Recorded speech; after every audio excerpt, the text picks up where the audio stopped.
Nithyanandam Paramasukadam Kevalam Jnanamurtim Dvandvaditam Gagana Sadrisham Tattvamasyadhilaksham Ekam Nityam Vimalamachalam Sarvadhi Sakshi Bhutam Bhavadhitam Triguna-rahitam Sadgurum Tam Namami.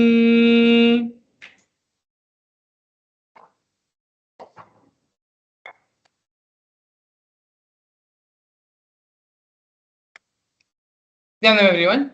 Welcome you all to yet another wonderful Bhava Samadhi Darshan, manifesting with the Supreme Pontiff of Hinduism, Bhagavan Sri Nithyananda Paramashivam. Today, the Supreme Pontiff of Hinduism will be gracing all of us in the Bhava Samadhi Darshan of Somaskandhar Murthy.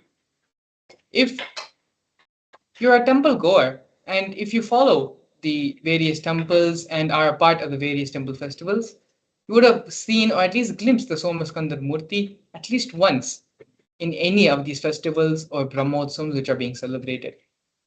Somaskandhar is one of the most beautiful and most represented form of Paramashiva, which is worshipped and celebrated across every single temple in India. As we get into the session, you will learn more about who is Somaskandhar, the Leela behind the happening of Somaskandhar Murthy, as well as the signs of Bhava Samadhi Darshan.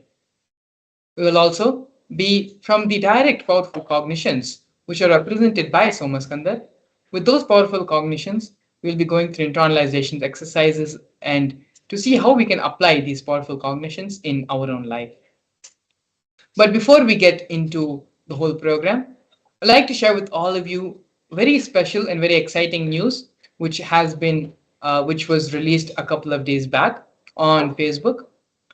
These posts are posted by on the Supreme Pontiff of Hinduism on the Supreme Pontiff of Hinduism's official Facebook handle. The first report is by the News Minute media publication agency, which has published the truth about the Interpol notice, which was allegedly been put on the Supreme Pontiff of Hinduism. All the details and all the references for the information is also provided in the Facebook page. But if you actually go and if you see and read the Facebook page, the Facebook post, you will see that Interpol has never issued any sort of arrest warrant or any sort of notice against the Supreme Pontiff of Hinduism. Rather, Interpol themselves acknowledge and recognize the Supreme Pontiff of Hinduism as leader of the sovereign state of the United States of KAILASA. So this is one of the most extraordinary news. This is a very, very positive news and very, very good news for all of us Kailasian citizens and for the rest of the world as well. So please take a few minutes of your time to go ahead and spread this news on social media. This post is on the Supreme Pontiff of Hinduism's official Facebook handle in Facebook. And so as you can see here, media reveals the truth about no Interpol notice against the Supreme Pontiff of Hinduism, Bhagavan Sri Nithyananda Paramashivam. The Interpol, the persecution of the Supreme Pontiff of Hinduism, has been recognized by the United Nations, international bodies, and multiple countries. After baseless rumors spread about Interpol notices being issued against the Supreme Pontiff of Hinduism, media like the News Minute have revealed the truth of no Interpol notice against the Supreme Pontiff of Hinduism, along with clear evidence of letters directly from the Interpol on the same matter. So actually, if you scroll down on this Facebook post, you will see the references as well as the screenshots where the Supreme of News Minute projecting, and if you can see here, it's being projected right now. So these are the official letters from the Interpol themselves issuing, saying that no notice or any sort of case has been put against the Supreme Pontiff of Hinduism. So this is one of the most extraordinary and one of the good and positive newses which has happened over the past couple of days. And please share this news with all of your family members in all of your social circles. The second, which we want to share with all of you, is the United Nations has recognized the persecution on the Supreme Pontiff of Hinduism and has published this on their official website. United Nations publishes another report on the persecution of the Supreme Pontiff of Hinduism on Kailasa's Gurukul and Kailasa's children and women. A report of the special rapporteur on the sale of sexual exploitation of children, including child prostitution, child pornography, and other child sexual abuse materials, on reparation for child victims and survivors of sale and sexual exploitation. The weaponization of sexual violence targeting women and children, especially of minorities' traditions, is part of a more pervasive and systematic campaign targeting certain indigenous spiritual traditions, minority communities, and their leaders. One such indigenous spiritual tradition, currently targeted for extermination by the deep state elements, is the Hindu Aboriginal Indigenous Agricultural Tribes, which is the AIAT community led by the Supreme Pontiff of Hinduism, Bhagavan Sri Nithyananda Paramashivam. Kailasa's Nithyananda Gurukul, the traditional residential education system of AIAT, is one of the core components of AIAT from a tender age. They learn the 64 Vedas, types of knowledge in a unique method of knowledge transmission.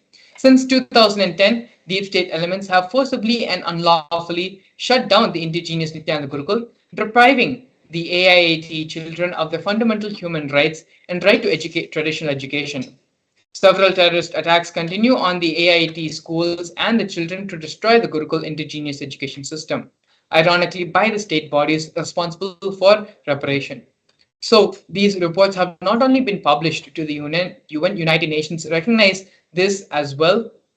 And as you can see here, the official website of United Nations for Human Rights, where these reports have been published. The various persecutions on Kailasa, on the Supreme Pontiff of Hinduism, on Kailasa's Gurukul, and Kailasa's women and children. All of this is available freely. You can go and see for it yourself. All the references and links have been linked in the Facebook posts. If you actually go to the Supreme Pontiff of Hinduism's official Facebook handle, these two posts are featured and will be. So you can read the post for yourself, and please share and share this message, share this great news which is happening, where the Hindu persecution due to the hard work and sacrifice of the Supreme Pontiff of Hinduism is now being recognized internationally and is being acknowledged and is being properly in the international forums.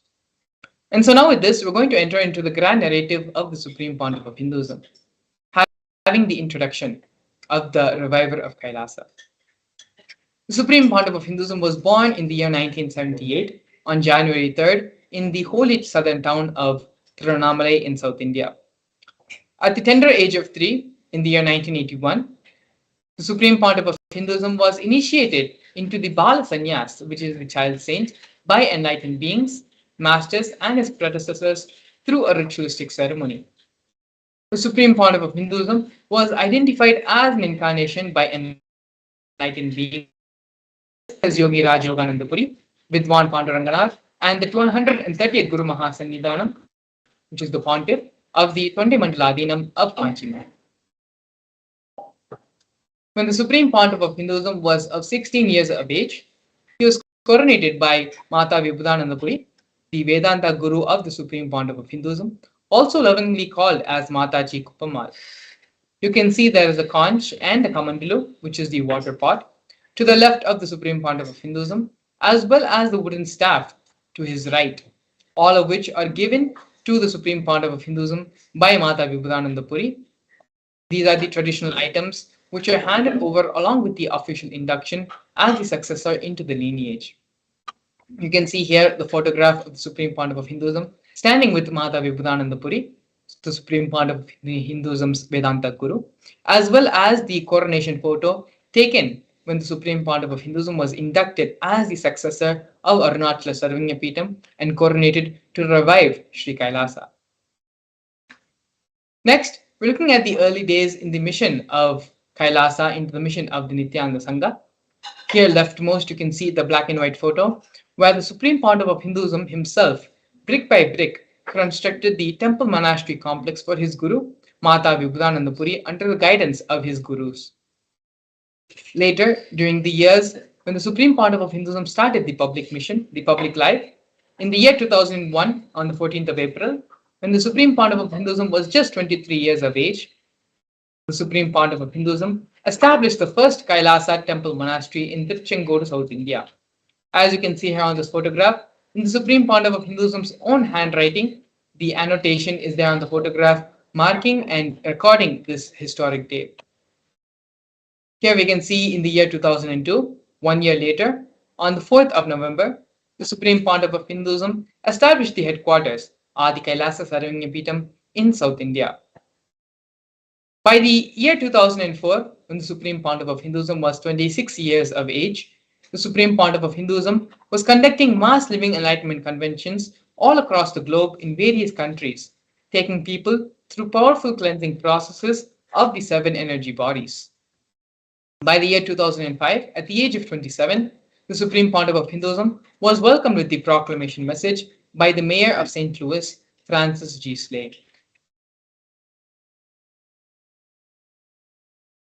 Here we can see glimpses of the international worldwide conventions of living enlightenment conducted by the Supreme Pontiff of Hinduism.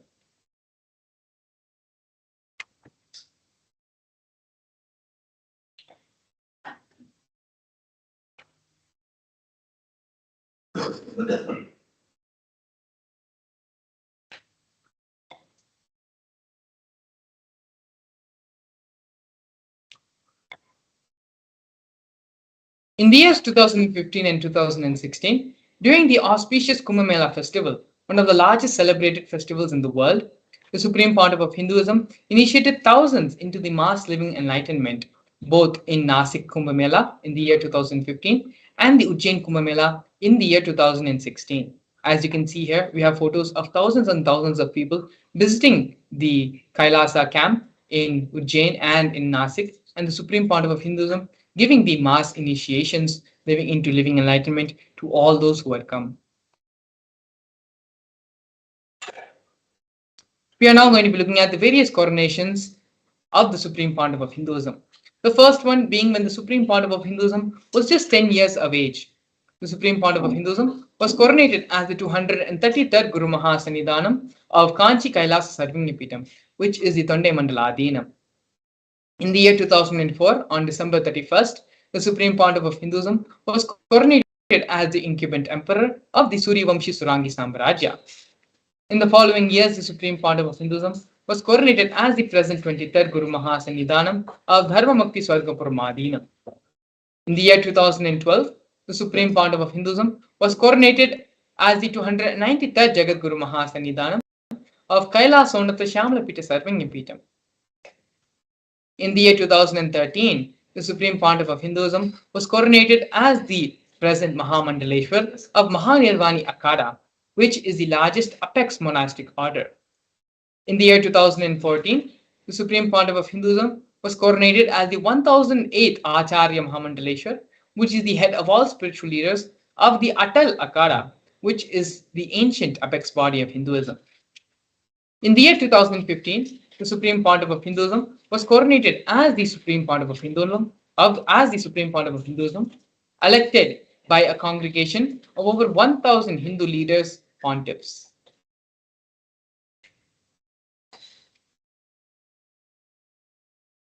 The United States of Kailasa is a macrocosmic, ancient, Hindu enlightened civilizational nation whose vision is living enlightenment for all of humanity. Kailasa's mission is to revive and share with today's world the practical applications of the greater sciences of authentic Hinduism, including Hindu cosmic physics, Hindu alchemy, Hindu cosmology, Hindu biology, Hindu mathematics, the power manifestation science, and other sciences as revealed by the Supreme Pontiff of Hinduism.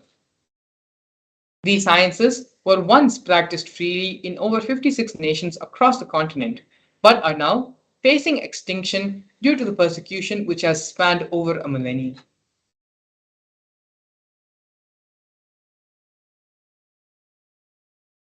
Here we can see the various Sri Kailasa initiatives, Sri Kailasa United Nations initiatives. Sri Kailasa Uniting Nations initiatives support a variety of humanitarian services which collectively allows for the creation of an enlightened, peaceful, sustainable, equitable, resilient, and thriving world. Out of these 108 initiatives started by Sri Kailasa Uniting Nations, the one which we are going to be looking out of the many is the No Hungry Home project offered by Sri Kailasa Uniting Nations for nutritious food and a hunger-free world. More than 1 billion meals have been served over the past 27 years. The Hindu ASMT community has organized more than 3 million annadans serving a total of 1 billion meals. Annadans are the free organic meals as per the tradition, which are served during religious gatherings to everyone without discrimination. Up to 10,000 meals are served on a daily basis, free of cost, and this number rises to up to 100,000 on festival days. As you can see here in the photos, the Supreme Pontiff of Hinduism himself is actively involved in serving and in the process of the Annadan service. You can see here in many places the Supreme Pontiff of Hinduism with his own hand is doing the Annadan service.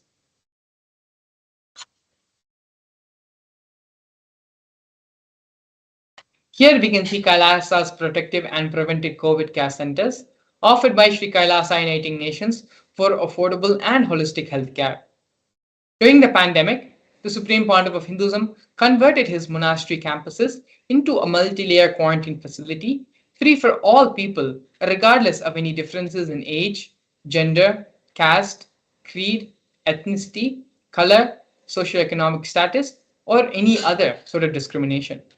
Not only that, but food, shelter, internet, as well as other basic facilities, including free medical care, were provided to all the residents for an indefinite amount of time.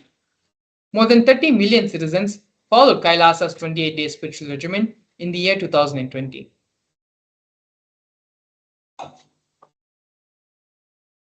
Here we can see the offerings made by Sri Kailasa Uniting Nations for education reform and development in the form of the Nithyananda Hindu University and the Nithyananda Gurukul.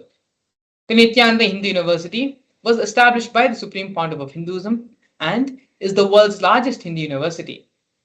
The Nithyananda Gurukul was inaugurated by the Supreme Pontiff of Hinduism on the 2nd of October 2006, the revival of the ancient Adi Shaivid Guru Disciple education system, which is an authentic knowledge transmission system based on Enlightenment. Nithyananda Hindu University has more than 20 million enrollments, 7,000 free courses, and has extended campuses in more than 150 countries.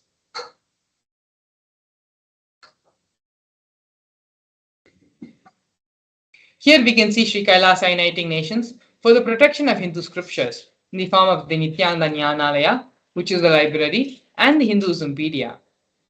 The Supreme Pontiff of Hinduism established the Nithyananda Hindu Jnanalaya to collect and to preserve the 1 million Hindu scriptures while ensuring that knowledge is made accessible and shared free of cost to all people, collecting and preserving 1 million source books on Hinduism.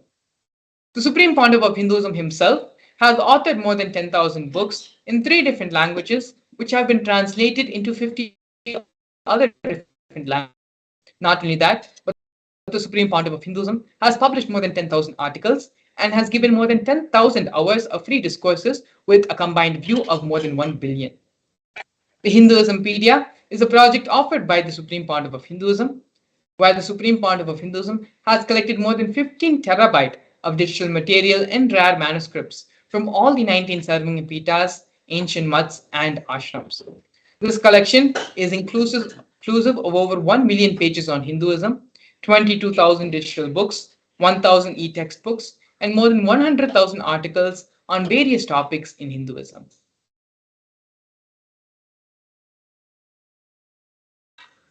Here we can see Sri Kailasa Uniting Nations for global peace and religious harmony, offering the confluences for world peace. In the year 2009, the Supreme Pontiff of Hinduism organized a month-long peace walk covering 1,000 kilometers and 1,000 villages to bring together in harmony from all walks of life to promote feeling connection and oneness among people. During the walk, health camps were conducted in villages along its path. As you can see here, thousands and thousands have gathered, waving the Kailasa flag and doing the peace walk. Next, we have Sri Kailasa Uniting Nations for feminine empowerment and gender equality, offered by the women empowerment programs, the various women empowerment programs. The first one, which you're looking at right now, is Kailasa's Yogini Sarvingyapeetham, which is the establishment of yoga and meditation universities to empower the quality of life and emphasis on life solutions through Vedas and Agamas, empowering the indigenous rural women, fighting against wrongful gender stereotyping, gender based violence, and lack of inclusive and quality learning environments. Some of these initiatives include Kailasa's Nithyananda Lakshmi, which is a microfinancing service, Kailasa's Women Foundation and Women Empowerment Self-Help Centers, which have been launched in 108 places around the world since its establishment in the year 2009. Kailasa's Ankita program, which is providing foundational literacy about working of basic community service and infrastructural environments. Kailasa's Ashraya program, providing vocational training programs to rural and indigenous women to provide equal opportunities and access to independent, self-sufficient financial environments to them. The Supreme Pontiff of Hinduism has revived the Vedic feminism in Kailasa, where more than 80% of leadership positions are occupied by women. Here we can see the various offerings of Sri Kailasa Uniting Nations in the field of yoga as the Nityananda Yoga. The Nityananda Kriyas are 108 scientifically validated Kriyas revived by the Supreme Pontiff of Hinduism, specifically targeting the 108 major diseases and disorders such as diabetes, arthritis, blood pressure, rheumatism, and more. The Supreme Pontiff of Hinduism has also revived the ancient forms of yoga, such as the pole yoga, which is the Shivastambha yoga, and the rope yoga, the Kundalini Raja yoga, in which yogic asanas, postures, and weight balancing techniques are performed to create the yogic physiology, aligning it to cosmic geometry that manifests superconscious powers. Not only that, but the Supreme Pontiff of Hinduism has been awarded 2 Guinness World Records for the largest rope yoga and largest pole yoga classes, bringing worldwide attention to these extraordinary forms of yoga. These world records were established on the 30th of September and 3rd of October, respectively.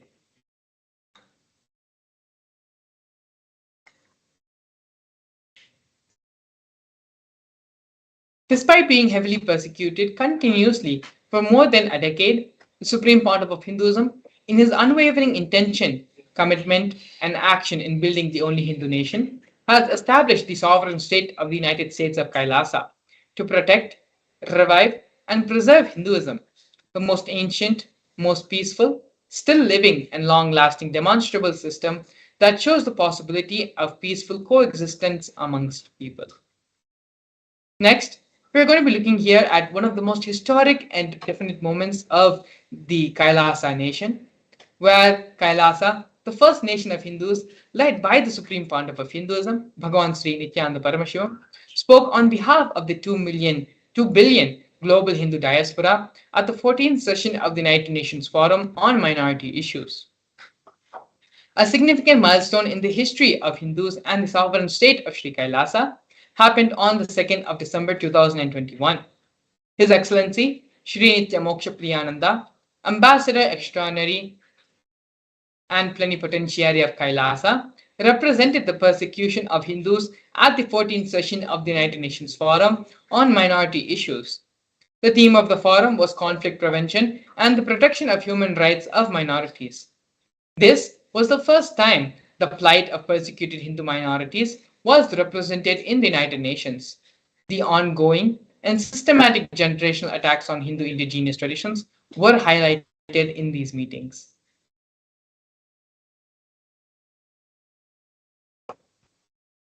Here, we're looking at the various attempts by the state and non-state actors on the Supreme Pontiff of Hinduism's life and on Kailasa.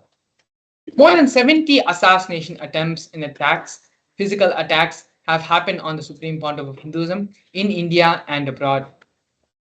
40 attacks on community members, destruction of monasteries and temples, over 60 incidences of attacks, molestation, and rape of women and women monks. Intense lawfare through the 100 false legal cases, all but one are dismissed.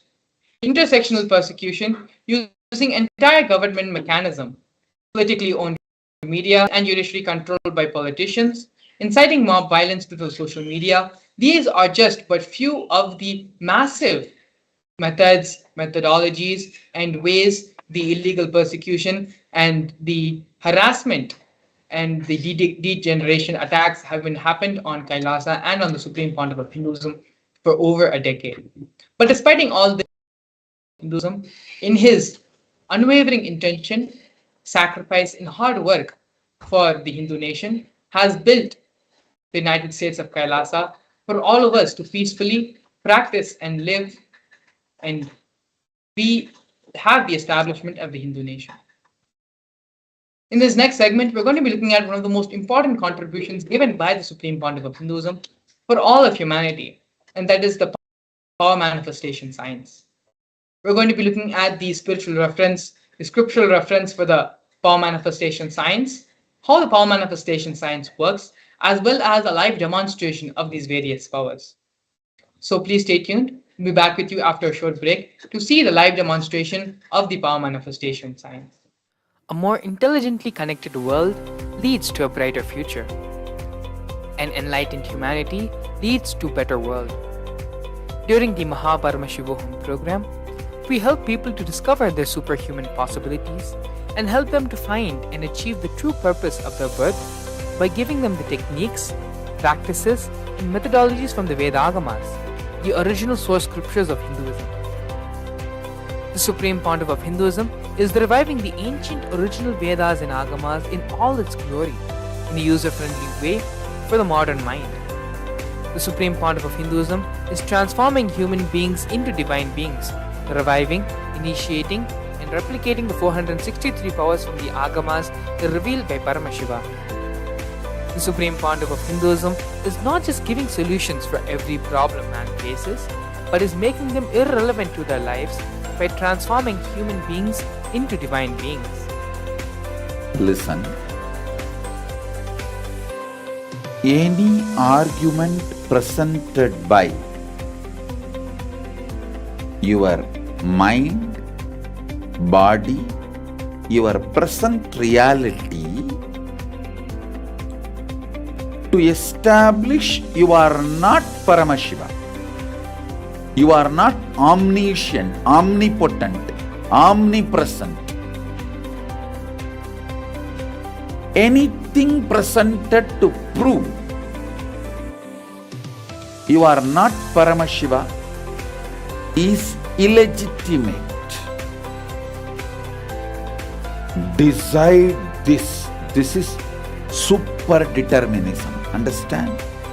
Anything you declare as illegitimate will lose power over you, will die in few days, few minutes, maybe in few weeks, whatever few days it takes.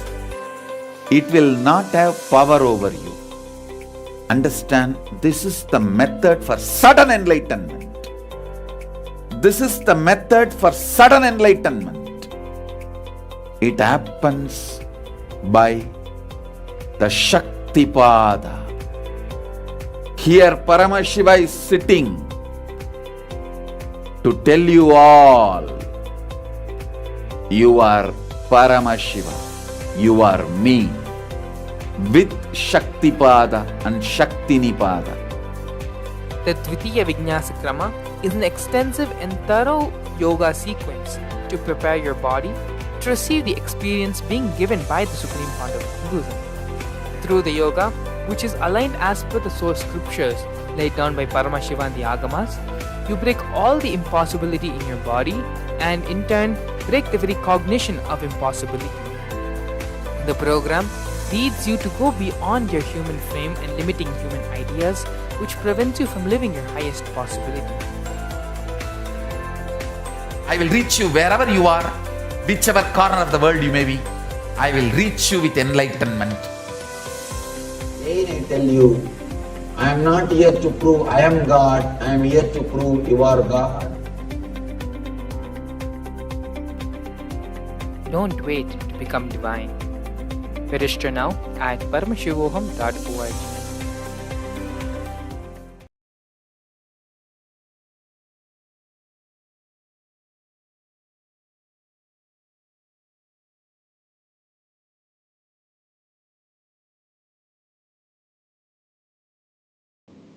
Yes, so now we'll be entering into the beautiful session of the power manifestation, and now we're going to be understanding the various truths and aspects of power manifestation. So, what is power manifestation? How is it helpful to our life?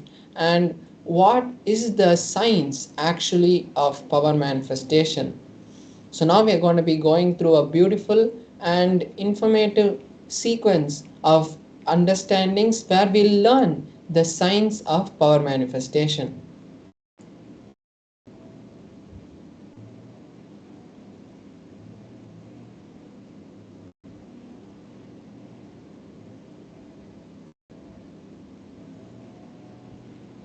So, in the Vedagamas, the source scriptures of Hinduism, Paramashiva elaborates in detail that every human being is hardwired to be able to manifest the 463 Shaktis of Paramashiva.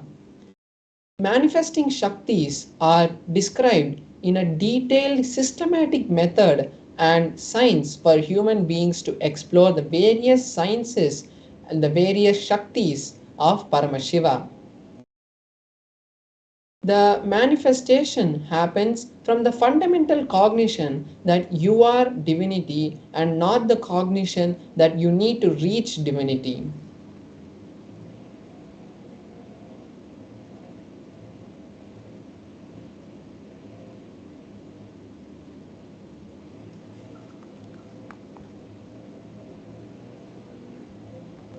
So now we're going to be seeing the difference between the Shaktis and the Siddhis. Shaktis express from the space of enlightenment, whereas the Siddhis manifest from the space where you are reaching enlightenment through various penance and hardships. That time the Siddhis manifest. Shaktis are the source of enlightenment, whereas Siddhis manifest only in the path of enlightenment. The Shaktis, on the other hand, are a blessing for every human being. Means every human being after the initiation of a living incarnation or an enlightened master can manifest the Shaktis. But the Siddhis happen only after lots of hard penance. The Shaktis also are permanent, whereas the Siddhis are not permanent and they divert us from the path of enlightenment.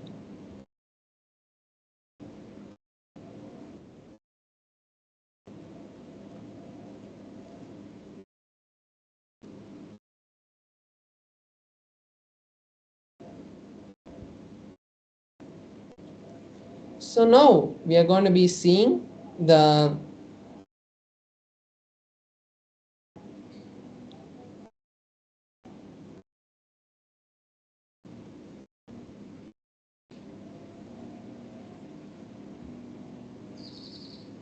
Yes, so now we are going to be seeing the various pramanas or the scriptural, the references, and the way the powers are authenticated.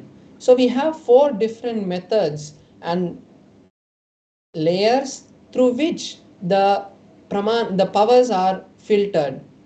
So first is the Shastra Pramana, which is the source scriptures, the revelations of Paramashiva's direct teachings, like in the Vedas and the Agamas.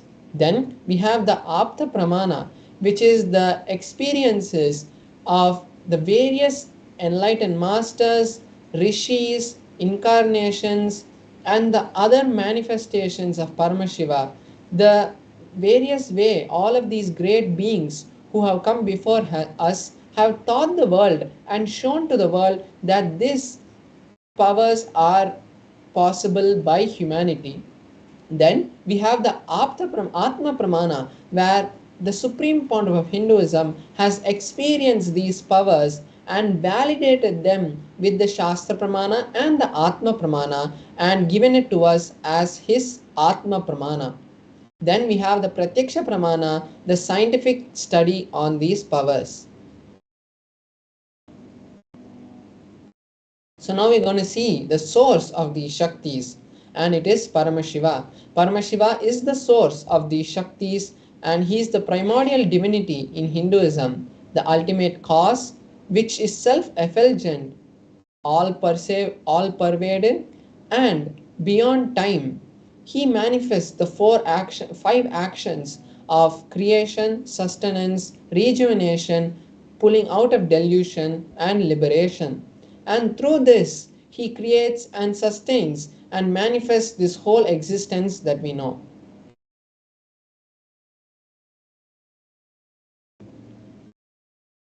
The direct words of the Supreme Pontiff of Hinduism, and he says that every ultimate truth, when a powerful cognition is mapped into the consciousness, our individual consciousness, it manifests through every human as Shaktis. Now we are going to be seeing the detailed pramana for each of the pramanas that we have. So first we're seeing the Shastra pramana, which is the source scriptures, the scriptural references for the power of the third eye. So Paramashiva in the Vijnana Bhairava Tantra and Agama reveals the signs of various Shaktis to Paramashiva Shakti, and now we'll be seeing the 34th verse of the Vijnana Bhairava Tantra, where Paramashiva has given us the detailed description of how the powers manifest from the third eye. He says, Kapala mano nyasa tishtanmilita lochanaha kramena manaso dhadyat lakshayet lakshyamuttamam. Paramashiva says, by fixing the mind within the crown center, sitting stably without any movement, having the eyes in succession to the third eye, one whose mind is stable is able to see beyond the sight and has the ultimate darshan of the lakshyam, which is the ultimate goal, and has the vision of any place or any object beyond his sight, and he attains the space of oneness with the source Paramashiva. Now we'll be seeing the Apta Pramana, the experiences of various enlightened masters who have come before us. So here we have the beautiful scripture reference from the Mahabharata, where Bhagavan Shri Krishna gives Arjuna the initiation into the third eye. Arjuna asks Bhagavan Shri Krishna that he wants to see the cosmic form of Bhagavan Shri Krishna. So Bhagavan Shri Krishna in the 8th chapter of the 11th verse initiates Arjuna into the third eye by saying, you cannot see my cosmic form with these physical eyes of yours. Therefore, I grant you the divine vision of the third eye. Behold my cosmic form. And then Arjuna gives a detailed description of each of the various aspects of that beautiful Vishwarupa Darshana in the 11th chapter. Next, we'll be seeing the Atma Pramana, how the Supreme Pontiff of Hinduism has experienced these things, these powers in his own life. So in his own words, he says, the first experience that I had, I was able to see above me, below me, the whole 360 degrees and the 10 directions. Not only I was able to see, I was able to feel and experience all that around me as me. So we can see here how directly the Supreme Pontiff of Hinduism's Atma Pramana, his own experience, is matching with the Shastra Pramana. Next, we are seeing the Pratyaksha Pramana, which is the scientific study on the powers. So they had conducted an experiment directly on the Supreme Pontiff of Hinduism, and they had conducted the positron emission tomography test on the Supreme Pontiff of Hinduism's brain, and at that time they found high amount of radiation and energy being radiated from the frontal lobe where the third eye is, and the same readings from which they had seen in the scans of the Supreme Pontiff of Hinduism has been replicated in the Balasans and the various yogis who have also gone through these scans. Now we'll be seeing one of the powers that manifests from the space of the third eye, which is the power of consciousness over matter. The scriptural reference for this is from the Vijnana Bhairava Tantra, Sutra 120, Dharana 95. Paramashiva says, Kvachid vastuni vinyasya shane drishtim nivartayet tajnanam chitta sahitam devi shunyalayo bhavet. The translation is, having fixed one's eyes on a particular object, vastu, one should slowly withdraw the gaze and the sight from that object, as well as slowly eliminate the knowledge, thoughts, and impressions from that object. Then, O Devi, one abides in Shunya, the state where there is nothing other than this exists, the space of all inclusiveness or infinity. So here we can see how Paramashiva has given us a detailed explanation of each of the steps of how to manifest this power. Now we are going to be having a live demonstration of this power where I will be manifesting the power of consciousness over with my Atmalinga. So now we'll be moving to the close-up camera where you'll be able to see the demonstration, and we'll be showing you how authentically this power is being manifested.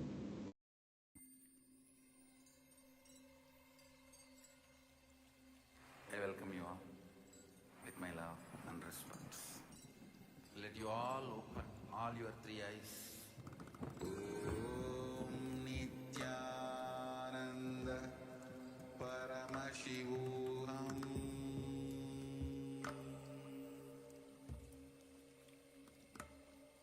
Om Nithyananda Paramashivoham.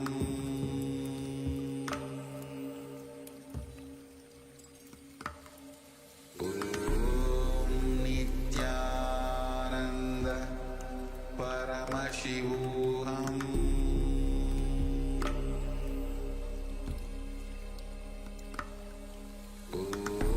Om Nithyananda Paramashivoham.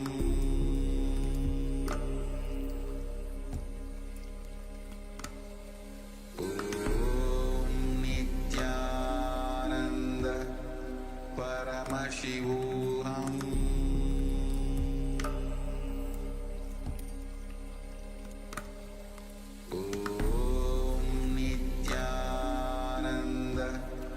Paramashivoham.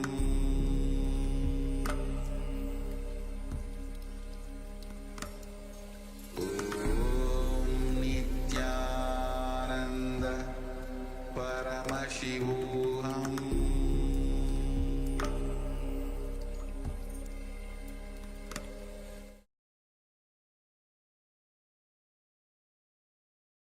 Yes, so now we are all able to see the Atmalinga, and you can see my hand also. So now I'm just showing you my hand also. You can see that there is no kind of strings or any glue, all those kind of things which are there on my hand. And we can see the Atmalinga also, and as we know, the Atmalinga is made of a crystalline material, so there is no kind of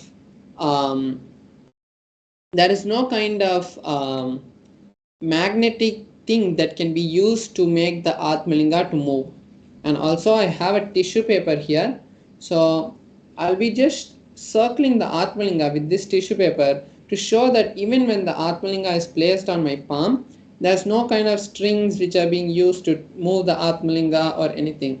So by doing that, we are making the power as authentic as possible. So I'm placing the Atmalinga on my hand, and here I have the tissue paper, and I'm just circling the Atmalinga to show you that even when the Atmalinga, when I'm moving the tissue paper around the Atmalinga, there is no kind of movement which is happening in the Atmalinga, showing that there is no external thing that is being used to create the movement in the Atmalinga. So now I'll be connecting with Paramashiva, and as we saw in the scriptural reference, the detailed instructions which have been given directly by Paramashiva on how the Atmalinga, how the consciousness or matter happens. So now I'll be manifesting that. I'll I will be doing the same, and I'll be chanting the Mahavakya and connecting with Paramashiva, and then when that happens, we will all be seeing that the Atmalinga stands. So I request all the viewers also to take this time now to create the same reality in your life also. So either you can manifest this power, or you can create a reality, you can share with us a reality that you want to manifest in your life, and then we will be, when we manifest the power, we will be seeing directly Paramashiva manifest that reality in your life. So now I'll be chanting the Mahavakya, and we will all be seeing the beautiful manifestation of the Atmalinga. So you can also chant along with me. Om Nithyananda Paramashivoham. Om Nithyananda Paramashivoham. Om Nithyananda Paramashivoham. Om Nithyananda Paramashivoham. Om Nithyananda Paramashivoham. Om Nithyananda Paramashivoham. So as the Atmalinga is moving also, I want to show that there is no kind of movement or no kind of external thing that is being used to create the movement in the Atmalinga. Om Nithyananda Paramashivoham. Om Nithyananda Paramashivoham. Om Nithyananda Paramashivoham.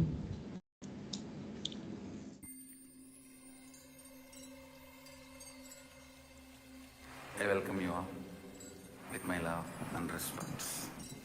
Let you all open all your three eyes. Om Nithyananda Paramashivoham.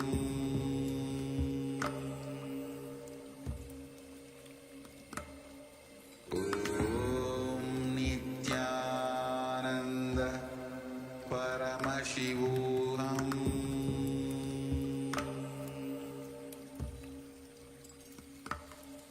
Om Nithyananda Paramashivoham.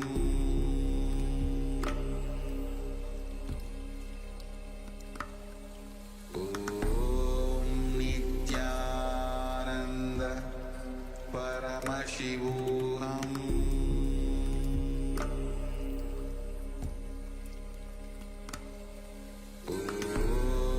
Nithyananda Paramashivoham.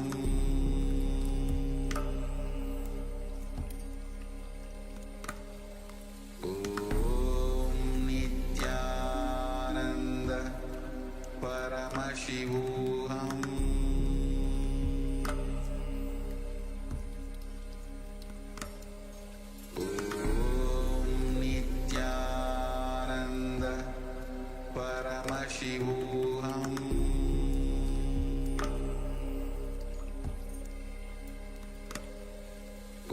Om Nithyananda Paramashivoham.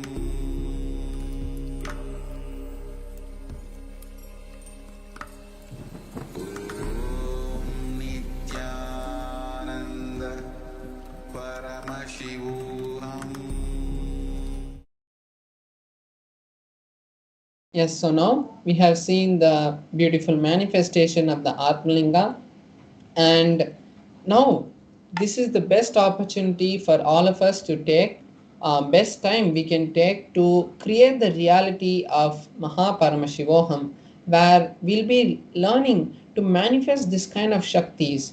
And the goal of this consciousness or matter is not to, just move the matter, but it is to create the realities that we want. It is to have a personal, intimate relationship with Paramashiva and create a better future for you and your family, because in the Paramashivam you'll be learning lots and lots of powerful cognitions which you can use in various situations of your life to create a better future for you.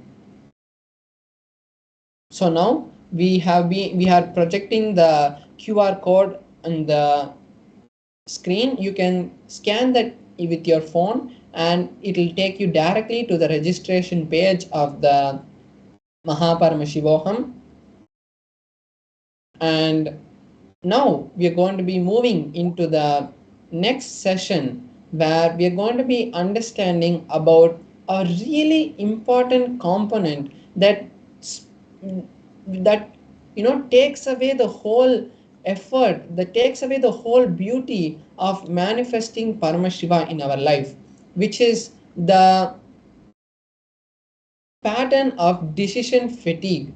And when we have this decision fatigue, it always, when we have a breakthrough in our life, we think, oh, I've taken so much, I've done so much, and you just get overwhelmed and you don't enjoy that you have allowed Paramashiva to create something in your life. So when we understand about how we can go beyond this decision fatigue and break this pattern of decision fatigue, we will be able to allow Paramashiva to flow through us. So we'll be listening to a series of satsangs by the Supreme Point of Hinduism, where he'll be teaching us and explaining about how this decision fatigue can be overcome. So now let's sit with our head, neck and spine in a straight line. And as most importantly, make sure that you take notes of this and share it with your friends and families in the social media, and make sure that you write it and keep it as your book of hearts. So now let's sit with our head, neck and spine in a straight line. Let's bring our awareness to the third eye, and let's bring listening to our space. And now let us enter into the video.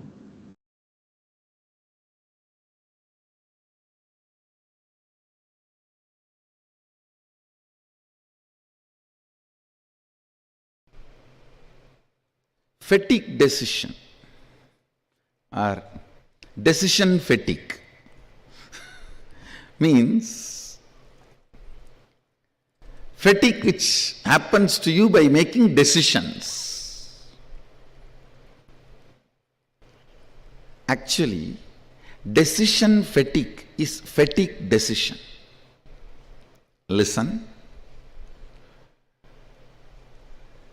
Decision fatigue is nothing but fatigue decision.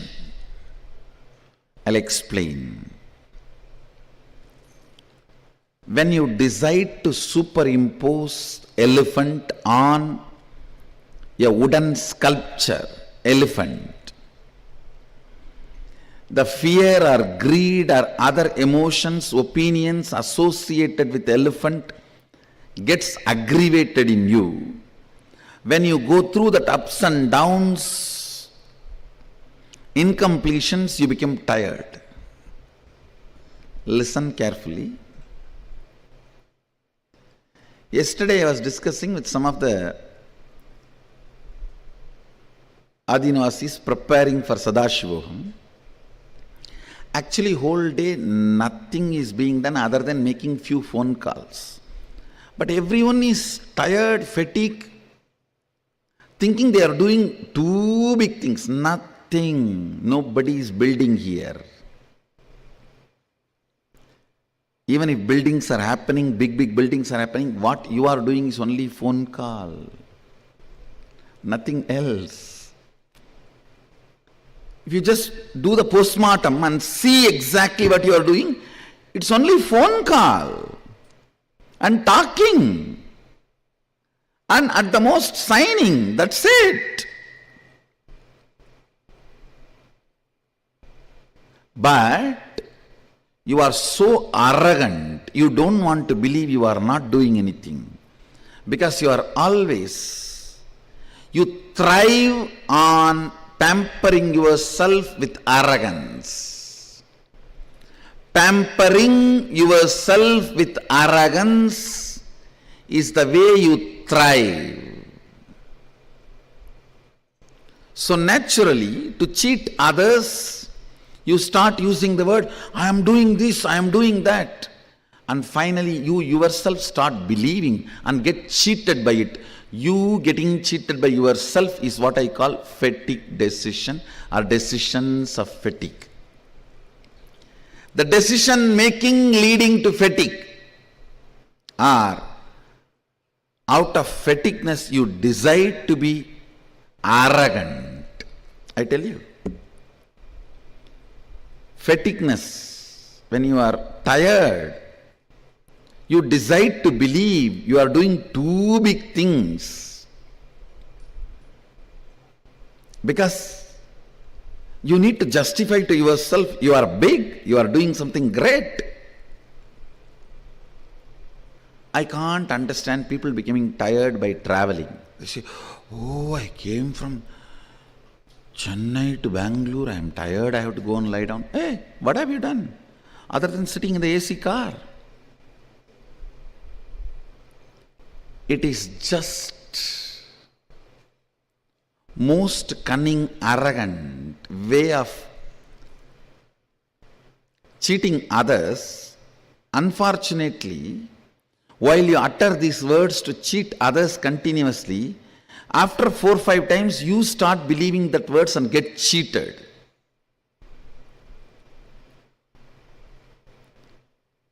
Get cheated terribly, understand? If you cheat your boss, you are doing great, you may gain some money. If you cheat yourself, you lost your very life. Anybody who cheats himself or herself loses life. You are in utter confusion, don't know what to do, don't have direction, don't have any real movement done. Tired, busy. End of the day, if you see just blown arrogance.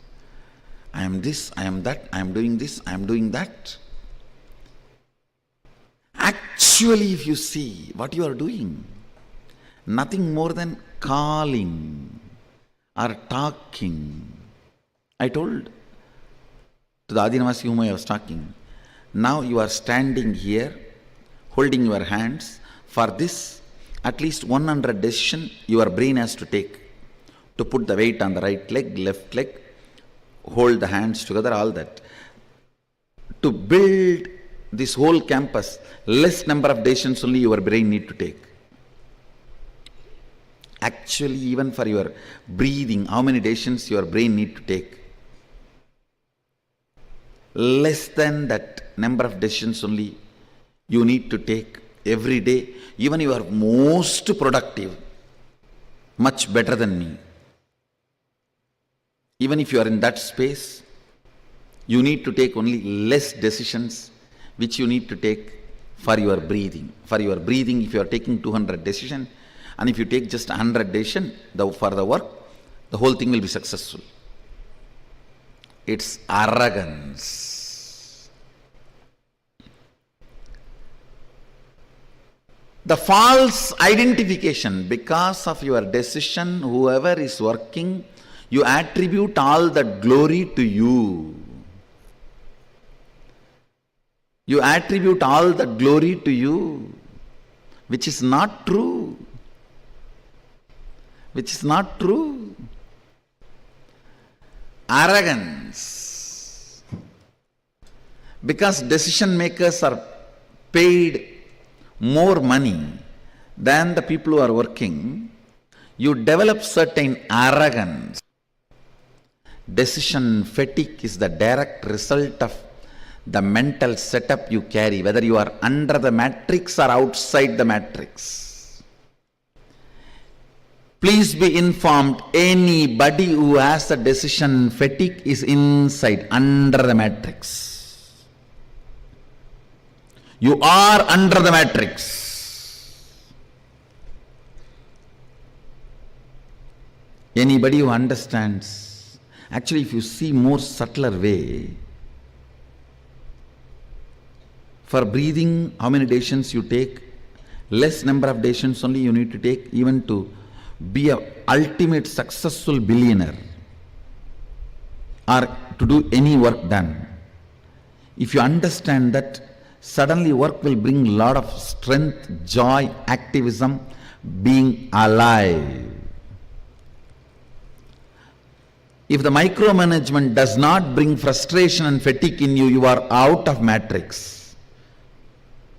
Even your so-called macromanagement brings fatigue, decision fatigue in you, you are within the matrix. Arrogant, violent, you are dangerous to live with. Fatigue decision, people's prana is dangerous to breathe. Kandu muttu kettu muttu, don't even see them. It will be disaster for you. Don't even talk to them. They will put poison into. Understand.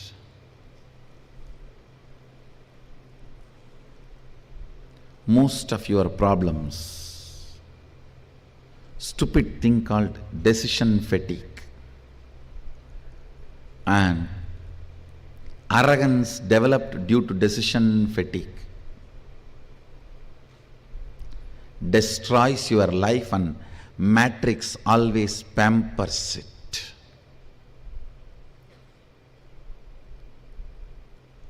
If you come down to the existential ground reality and see your life, nothing but a few decisions I took, which is as easy as breathing, few words I uttered, which is as easy as flirting, few signatures I made, which is as easy as autographing. That's all. Nothing else is done. If you understand that, you will be a light being.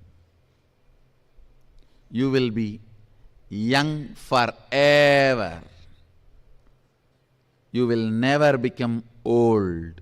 You may become bold, but not bald.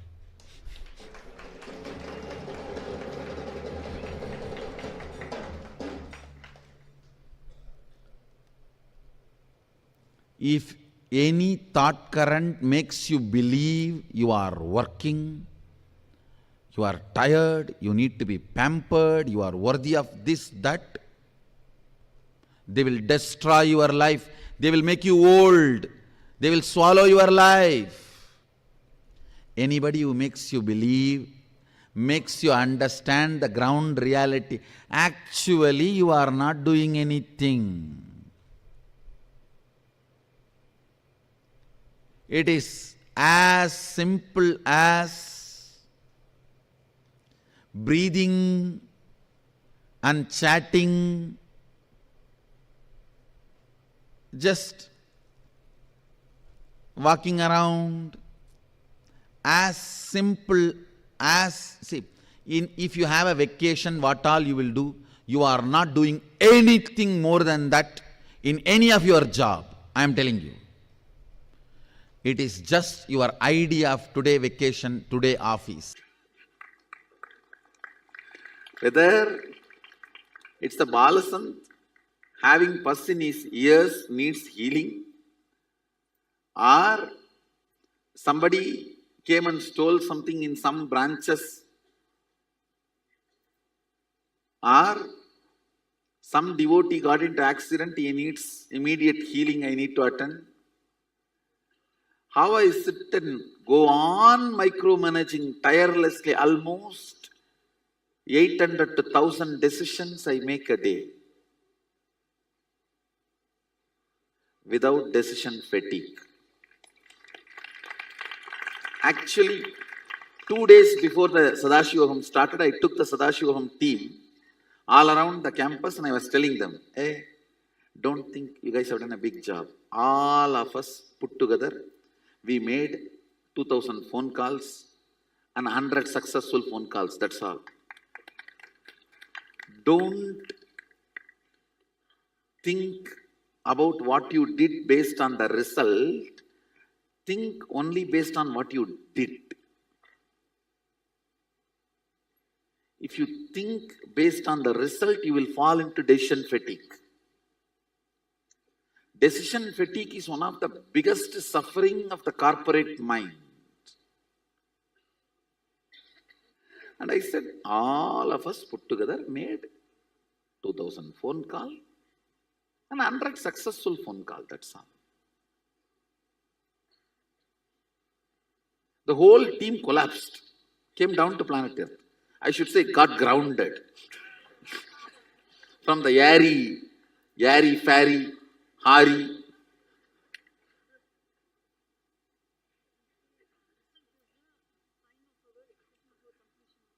Result is the sign of our completion, but based on result, you cannot assume what you have done.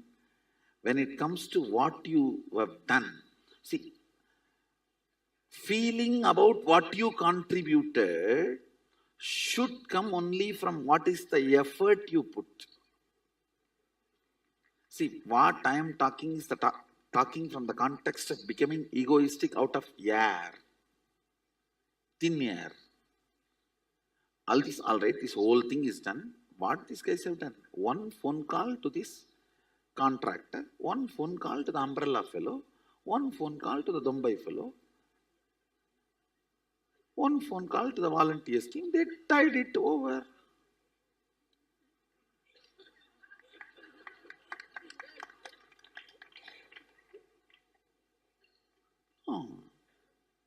Let us come down. So that is what exactly I feel about I just come and blush with the deities for a few minutes and go around, tease some of the brahmacharis and make fun of these balasans. And then come back and sit and just spend a little time asking some questions and answering some questions. Sometimes questioning your answers and sometimes answering your questions. Go back and rest back into Samadhi. That's all. You not building castles in the air about your contribution keeps you away from denial and keeps you grounded about life. The decision fatigue is all about entertaining denial. When you entertain denial, listen carefully. You need to justify you are doing too many big things. So you have to always weigh yourself based on the result, not based on what you contributed.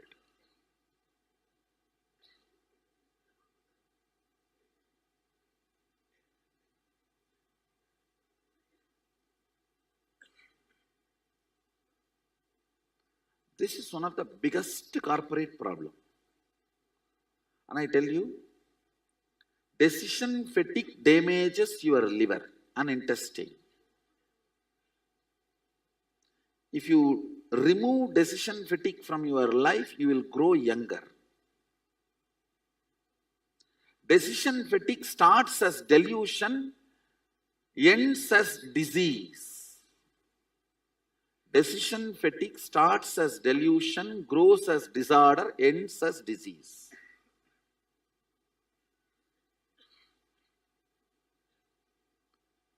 I know many of you are not convinced that you have a decision fatigue.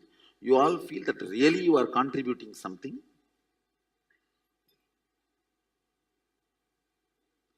Because it is such an important, how important I am for the society and for the people around me. That is one of the important food you eat. That is being now denied. Understand? Listen. You may now think how the length and this denial is connected. Whenever you decide, I will not put my energy on lawyer, engineer, multiple things, and I will put only in one. You will start seeing your efficiency to engage with life drastically comes down due to boredom attack. You always think, I will put all the 12 hours into the law and master, and you forget to understand there is something called boredom, which will be attacking you. You will be falling prey for it. You may have to face that in your course. You don't plan to handle, you don't have a right plan to handle the boredom. But you deny all the other entertaining aspects of your routine. When the boredom attacks, you collapse. Denial always leads to low efficiency, low engagement with life. When the engagement with life comes down, depth of the boredom increases. Depth of the boredom, denial, less engagement with life, decision fatigue is all one and the same. How many of you?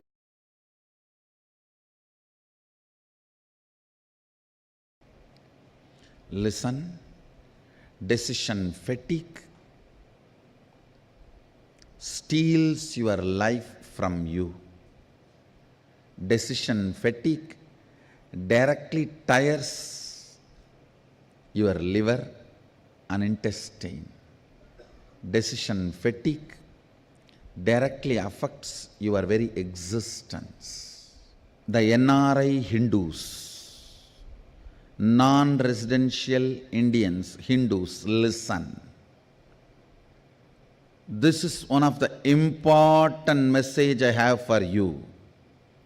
It has nothing to do with spirituality. You get heart diseases, heart problems, and die younger 600 times, not percentage. Listen, 600 times. Listen to me once more, not percentage. If you want, Google it. I again and again read that line. No, is it percentage or time or spelling mistake or error? So I landed upon one or two articles saying 600%. Then I went through again and again. Larger number of articles and more authenticated papers published with the original names and the organization names which did research are talking 600 times. Even I could not understand. But I can give you the original reference. 600 times you are more prone to the heart problem, heart disease, death. Reason is, I tell you, decision fatigue.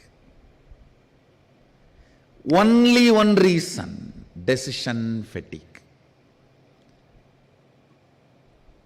If you are an NRI, 99% of you are in white collar job.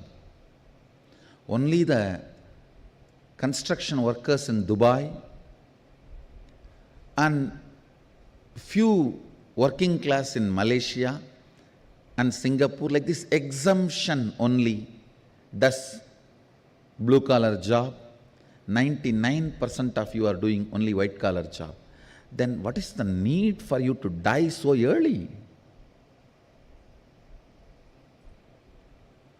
One and only reason, decision fatigue.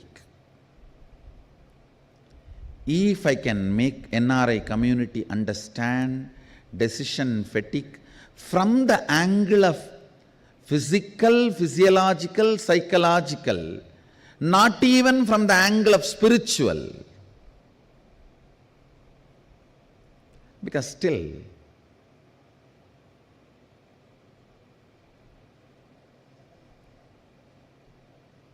the NRIs have their own matrix. Till you get out of the matrix, I can't teach you spirituality. Even from the angle of physical, physiological, psychological, decision fatigue destroys your life. Understand? If I make this one truth to the whole NRI community, if I can reach this one truth to the NRI community, I feel I have done my responsibility. Because it is very unfortunate, the NRI community is not understanding or not yet discovered the solution. They have not understood the decision fatigue can be healed just in one sitting. It does not need to be part of your life. A simple understanding about integrity, grounding yourself based on integrity.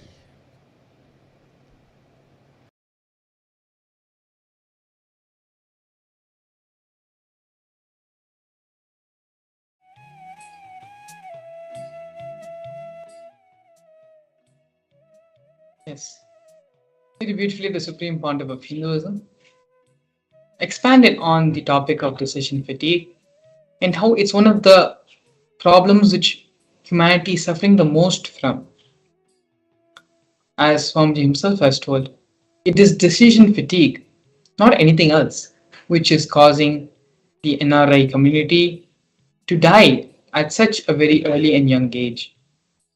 Despite not being physically or mentally or psychologically stretched to that extent, where most of them are working only white collar jobs, but still the death rate and the longevity of the NRI community is small because of this one thing, because of decision fatigue. Decision fatigue, as Swamiji had also shared, is one of the most difficult things for us to accept and come to terms with, that we all are suffering from decision fatigue. The need to satisfy our ego, the need to feel important, the need to feel that we are providing, we are contributing members of society, all builds up to us feeling that we did a lot when it was just a matter of a few phone calls or just some paper moving job. And so for that reason, it is understanding, accepting that we have decision fatigue in our lives, that we are all suffering from this pattern, is the only way we can come out of it, and the only way we can actually become energetic, active, and contributing members of society. Swami beautifully gives an example. It is like a dog who runs around the whole day thinking he is doing something, he's trying to achieve something, but in reality, in actuality, he just moved from one place to the other. There's nothing which he actually accomplished in life. Our decision fatigue is the same thing. We are constantly running, thinking we are running and accomplishing something, but all we're just doing is going around in circles from one place to another, but not actually accomplishing and getting any work done. Only when we first accept that we are suffering with decision fatigue, only then we'll be able to come out of the problem. Here with us, we have an internalization exercise to help us come out of the pattern of decision fatigue. The biggest problem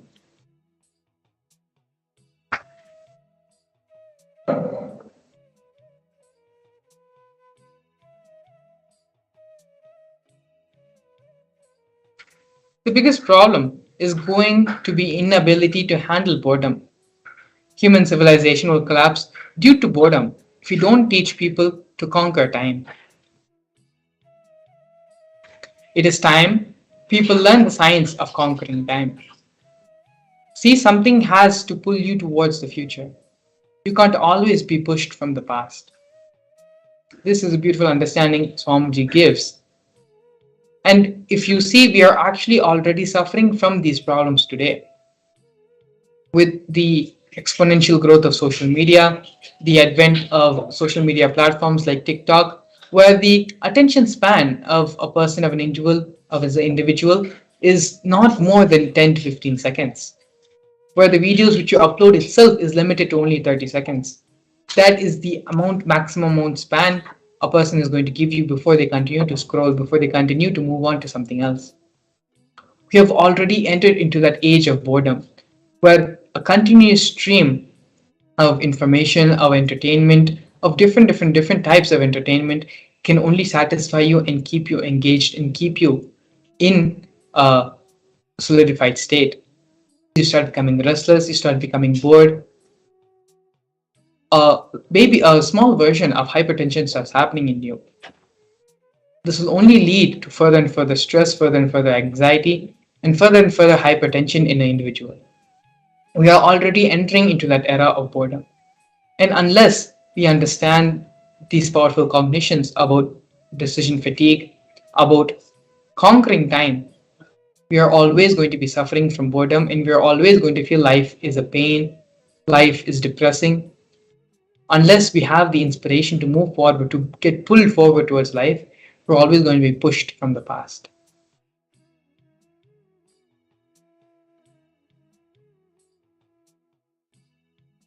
The first step of the internalization exercise is to pen down everything from the past that pushes you forward. What makes you feel that life is dragging? What makes you feel that you are being pushed towards doing something rather than you running towards the goal you are trying to achieve? First, pen down all of these things in your life where you feel you are being pushed forward rather than being driven forward. Take a few minutes and sit and do the internalization exercise completely and sincerely. It will only help you to understand yourself more deeper and come to more deeper realizations and understandings about yourself. Swamiji beautifully says that we give time for everyone in the world other than ourselves. Very rarely we give time to ourselves to improve our own personal personality, our own being, and become a more complete person, a more intelligent and understanding and mature person. These 20 minutes of the process which we are doing every day as part of the introduction to the Bhava Samadhi Darshan is one of the only few moments in your life where you are sitting and you're working on yourself personally. You're working on your personal development. You're working for you to become a better person. So give yourself this opportunity, give yourself the space, this time to work on yourself, on your inner being, on the cognitions which you are fundamentally functioning upon. It is these things which will create a change in your life, which will exponentially change and manifest the reality which you want. So whatever distractions, whatever things which may be distracting you or taking up your space and time and your attention span, keep them all aside for a couple of minutes and just be completely and sincerely focused in the internalization exercise. If for you your gadgets or devices are a little bit distracting for you, then keep them away as well for a couple of minutes and just pick up a simple pen and paper and pen down from the whatever you feel is pushing you from the past, whatever feels like a load or which has to be done because you have to do it.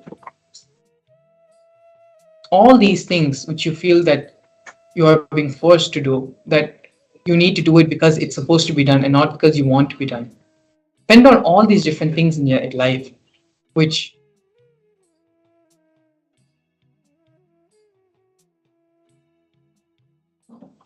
this is a guided meditation process, a guided exercise, and we'll be here with you every step of this process to help you overcome and come out of your decision fatigue patterns. So now please take a few minutes and sit and start penning down. Everywhere in your life you feel that things are happening out of routine, things are happening because it has to happen in a completely uninspired way, which needs to be done and which you feel is a load on your life.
Don't allow yourself to get distracted by things which may be happening in your Varna space around.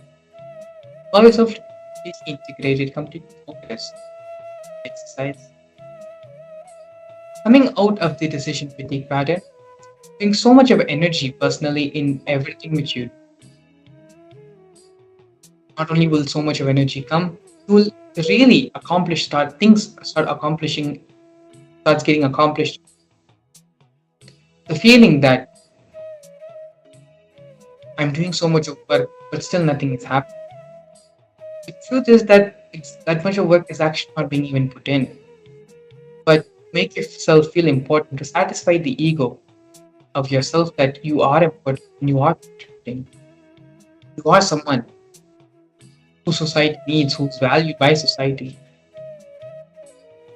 It is unfortunately and ironically the same ego which is preventing you from actually being a contributing member of society. So doing this process and coming out of the decision fatigue pattern, as Swamiji shared earlier, is the only way you can actually really have the energy boost which you need in your life for you to manifest and make things happen the way you want it to happen. This is the ultimate of a personality development, personality change, which you can call, but ultimate life transformation cognition, which you can start carrying, manifest, make things happen in your life the way you want it to happen. Please sit sincerely and do the exercise. It doesn't need to be even a serious process, it just needs to be sincere. Sincerely go through, analyze your life, and identify all the places where you feel things which you are being forced to do in life, things which you have to do in life are happening because they are put a load on you, not because you're doing motivation. Identify all these things. And once this is done, we can move on to the next step. Take a few more minutes. Sit and identify your past, everything from your past, which makes you feel that life is a drag. You are being dragged by life.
now entering the next step of the process. Pen down everything that pulls you from the future. What makes you run with excitement? Previously, we looked over all the things which is pushing you towards the future, all the things which you despair in your life, which you don't want to face every day, but you're forced, things which you have to do every day, but you don't want to. Those are the things which you identified in the previous exercise. In this exercise, let's identify everything which is pulling us towards the future. What makes us run with excitement? What makes us get up in the morning every day? What is that which excites us and forces us out of the bed, where we can just jump out of the bed with excitement? Write all the things which excite you in life, which makes you want to live for another day, which makes you want to enter into the next day. Pen down all those things now, all the things in your life which pulls you towards the future, which makes you more life positive, which makes you want to experience life more and more. Once you're done with the first exercise of analyzing and filling out all the things which is pushing you towards the future, now let us enter into finding out things which will pull you towards the future, which is the excitement, the drive, the intensity of it. Again, the complete intensity exercise. Allow yourself to be completely integrated and do this for yourself. Finally, at the end of the day, this exercise is only to fulfill you, to make you a completely transformed different being. Allow yourself, give that much of integrity and honesty to yourself. Be authentic to yourself, to your own personal transformation. If you're still finishing up the first part of the process, that is fine. Continue to do that. And once you're done, pen down all the things which excites you, which pulls you forward, drives you to become a better person, to make magnificent things happen around you. Now start the second process of this exercise.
Understand? Swamiji said again and again, something has to pull you towards the future. You can't always be pushed from the past. See, being pushed from the past is dragging your life. Something has to pull you from the future. Only then you will run with excitement. Please understand, being pushed by the past, being pulled by the future. There is too big difference. Pushed by the past, you will move in a slow way. But being pulled by the future, you will be flying, you will be dancing. So the science of conquering time needs to be taught to the world. It is only when you are pulled, when you're excited, enthusiastic, inspired by life, will you actually start living life? Will you actually start becoming younger? It is when we are being pushed by life, when we are suffering with decision fatigue, we become older and death starts approaching very quickly. It is only when we are moving towards life, when we are being pulled towards the future, we start becoming lighter, we start becoming younger, we start having more energy. This next step now is the science of conquering time. Discard boredom and be pulled into life by the excitement of the future. With this final cognition, with this understanding, the transformation in your life will start happening. When you understand that it is only through inspiration, it is only by being pulled towards the future, you will become younger, all your health problems will start disappearing, the decision fatigue will start leaving your cognition. You have conquered time.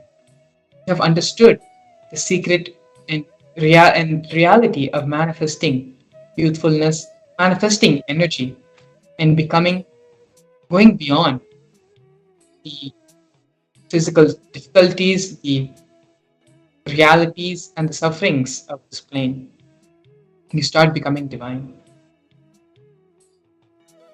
With this, the only other further step which needs to be done is registering yourself for the Paramashivoham program. For this understanding which you're having right now, this powerful cognition which you're living with, will be bolted in you with the superconscious oneness Advaitic experience the Supreme Pontiff of Hinduism will give you in the Paramashivoham process, during the Paramashivoham program. So with this, the Paramashivoham link to register yourself for the Paramashivoham program and the website where you can learn more about the program are both linked below in the form of the QR code and in the screen.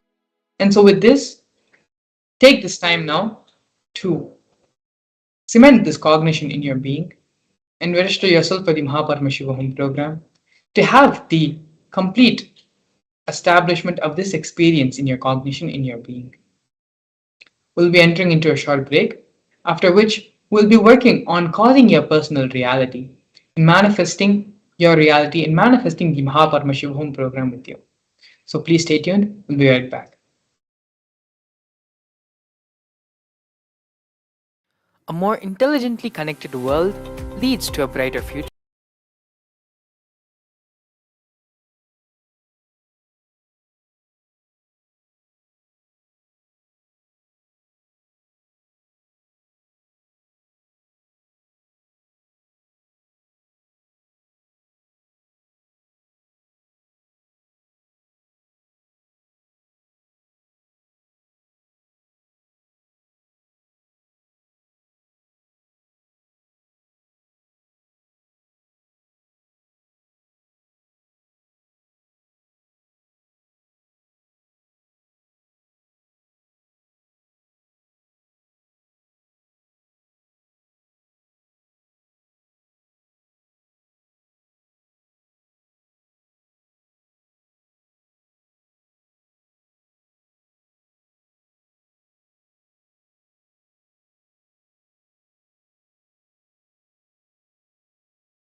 Paramashivoham.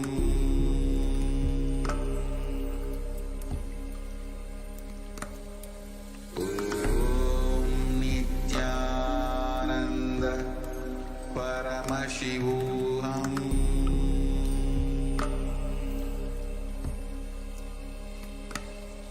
Om Nithyananda Paramashivoham.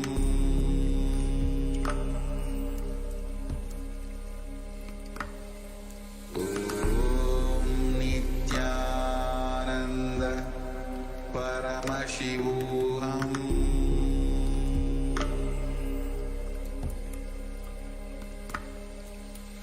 Om Nithyananda Paramashivoham.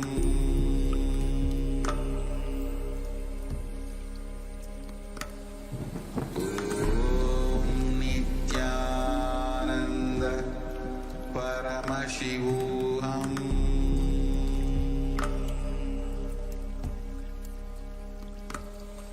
Om Nithyananda Paramashivoham.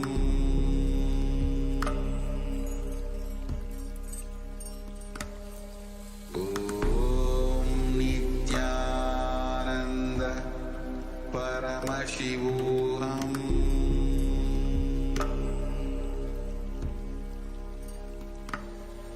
Om Nithyananda Paramashivoham.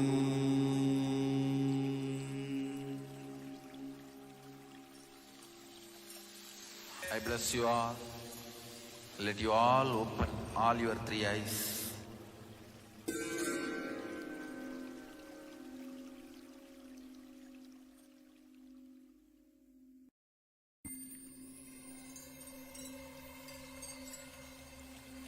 I welcome you all with my love and respect. Let you all open all your three eyes. Om Nithyananda Paramashivoham.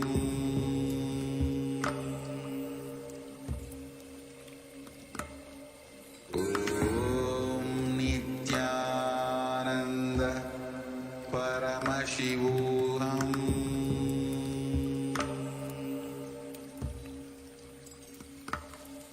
Om Nithyananda Paramashivoham.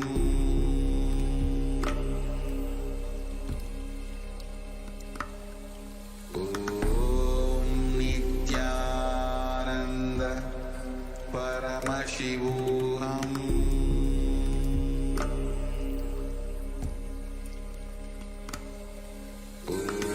Om Nithyananda Paramashivoham.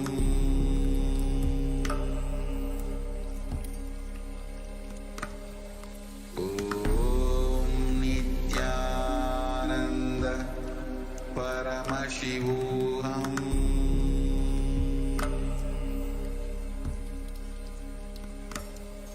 Om Nithyananda Paramashivoham.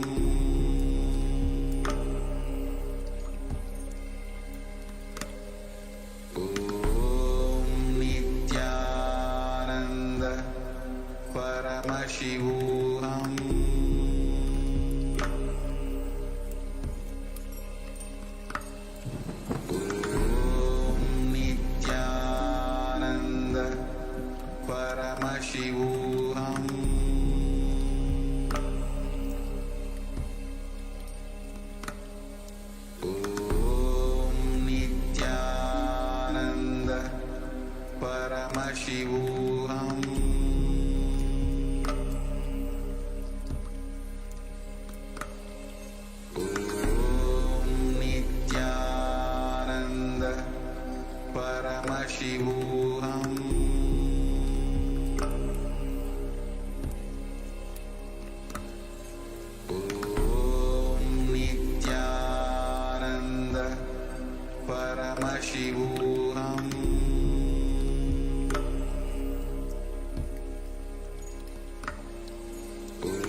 Paramashivoham.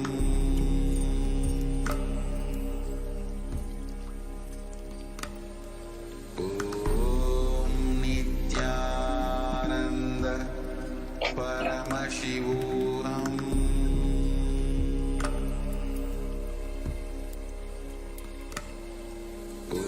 Om Nithyananda Paramashivoham.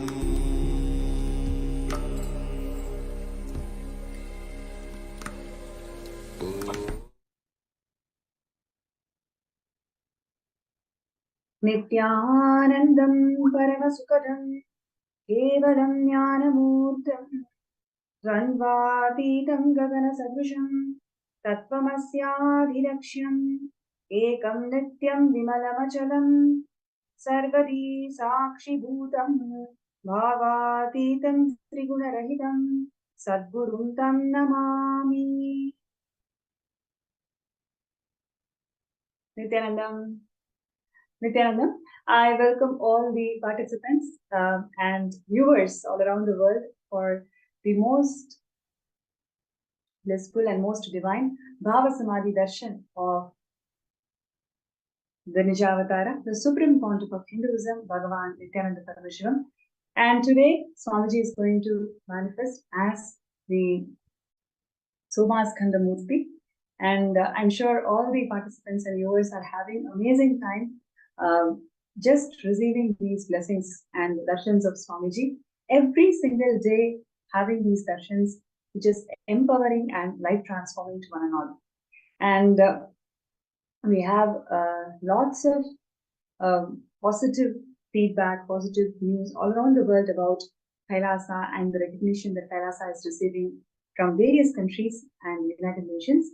And in today's segment, we are going to be looking into one of the most important contributions of the Supreme Pontiff of Hinduism, which is reviving the ancient kingdoms. Time and again, Avatar has descended in the planet Earth to revive the Sarvanya Pitas whenever there is a destruction in the Dharma, especially in any of the three pillars of Hinduism, whether it is in terms of language or in terms of the Hindu infrastructures or the Shastras. Whenever there is a decline, whenever there is adharma happening in any of these three pillars, Avatar descends to revive through the Sarvanya Pitas. Swamiji has descended to the planet Earth to revive the Sanatana Hindu Dharma, which is undergoing 2000 plus years of persecution. And Swamiji is the emperor and Guru Mahasamidhanam of 21 ancient kingdoms. And one of the most important kingdom that Swamiji is reviving and bringing it back to life is Shamala Pita Sarvanya Pitam, which is Madhurayadinam. And today's segment, we are going to see some of the most important contributions of Swamiji in reviving the Madhurayadinam, which is very, very dear to his heart, where Swamiji is also incarnation of Madurai Meenakshi herself. And just to share about Madhurayadinam, the Madurai Meenakshi temple, which is actually located in Tamil Nadu, India, it is one of the most popular and very important temples, I would say. It is the spiritual seat of Devi Meenakshi and Lord Somasundareshwara. And literally, the temple town of Madurai is extremely known for its divine leelas of Somasundareshwara and Devi Meenakshi, who lived there, ruled the entire kingdom, and shown the whole of the humanity of how it means, what it means to revive this Hindu ecosystem. So, if you take about the lineage of Madhurayadinam, it is about 5,000 years old. And in fact, what we have today in most of the Western civilizations, their own constitutions, their own the jurisprudence, everything is actually a replica of how the Madurai Adinam was functioning. There are enough records in Madurai Adinam which actually shows that the exact jurisprudence that Madurai Adinam had is what was what is followed today in Vatican also. So, so the point that I'm trying to make is it is a very ancient, established, most advanced scientific enlightenment ecosystem, that actually flourished in all dimensions of life. So the ancient records clearly suggest that the glory of Madurai Adinam is such.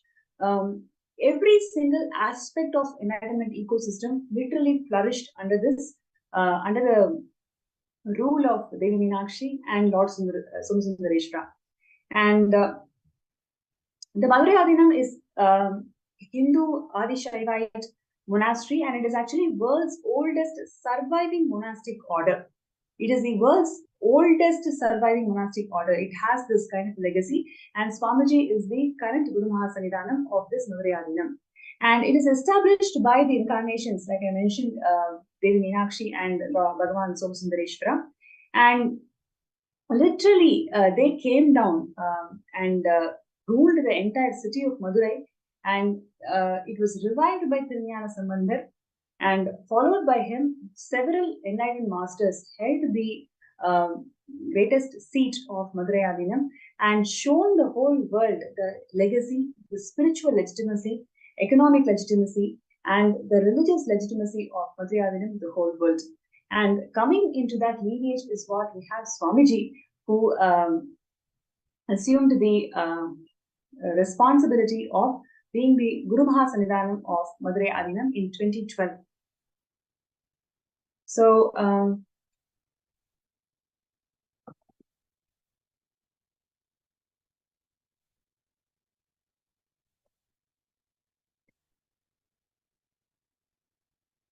throughout this session, I would like to hear from all the viewers and participants your feedback. What are your thoughts? Just seeing the rich tradition of Madurai Adinam being revived by Vijayavatara Swamiji. Whatever you'd like to share with us, please feel free to share in the YouTube comments or Facebook comments, and also in the MPSN group. You can actually see a QR code that's being flashed on the screen. You can take a scan of it, and then you'll be directly led to the MPSN group, where you can start posting your comments, feedbacks throughout the session.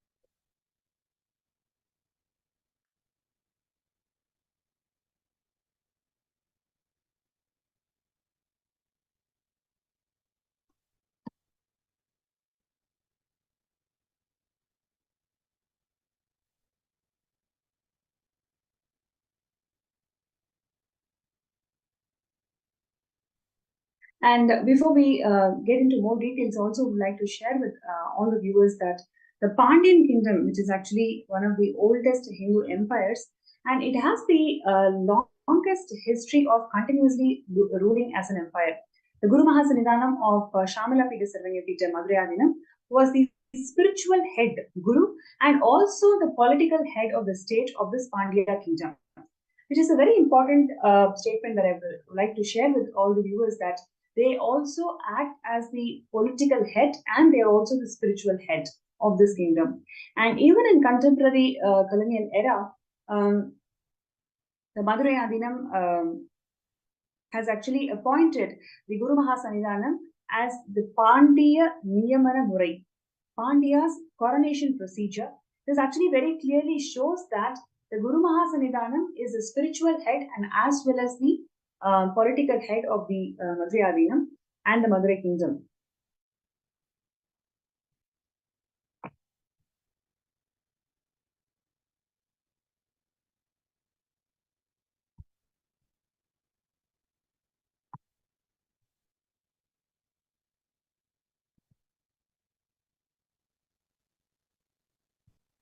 Yes, and what you are seeing here today is the beautiful and most divine coronation of Swamiji as Madurai Guru Mahasannidhanam of Madurai Adinam. Literally, Devi Meenakshi appeared in the dream of the 292nd Guru Mahasannidhanam, saying that it is going to be Swamiji who will rule the Madurai kingdom as the Guru Mahasannidhanam and the political head of Madurai city. Based on the guidance and directions given by Devi Meenakshi, the 292nd Guru Mahasannidhanam came and graced with this responsibility that Swamiji has taken up as the 293rd Guru Mahasannidhanam of Madurai Adinam. You can see here the grand coronation celebrations happening in Bidadi, where Swamiji is assuming the responsibility as the Guru Mahasannidhanam of Madurai Adinam.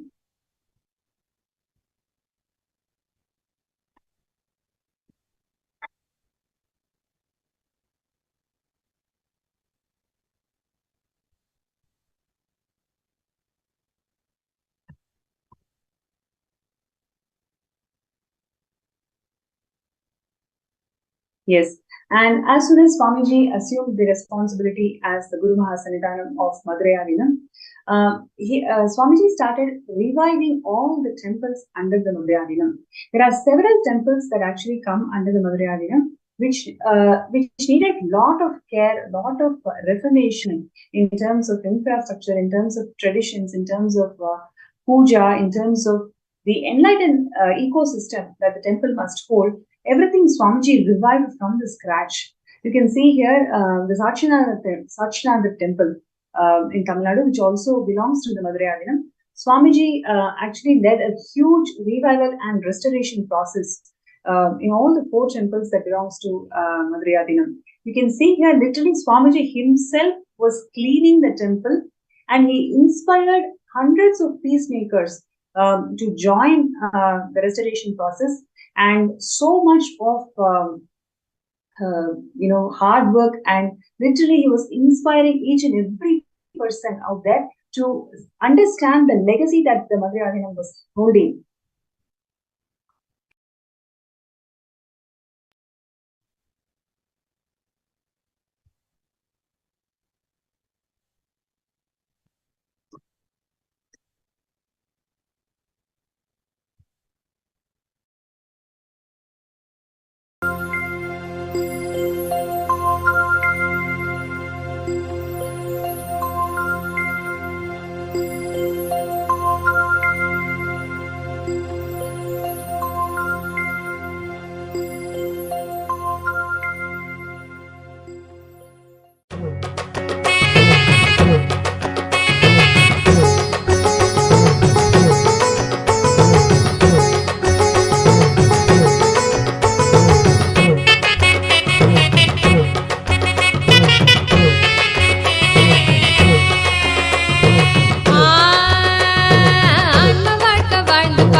Nityananda சொன்ன சூத்திரம் அது எல்லாமே எங்களுக்கு வேத சாஸ்திரம்.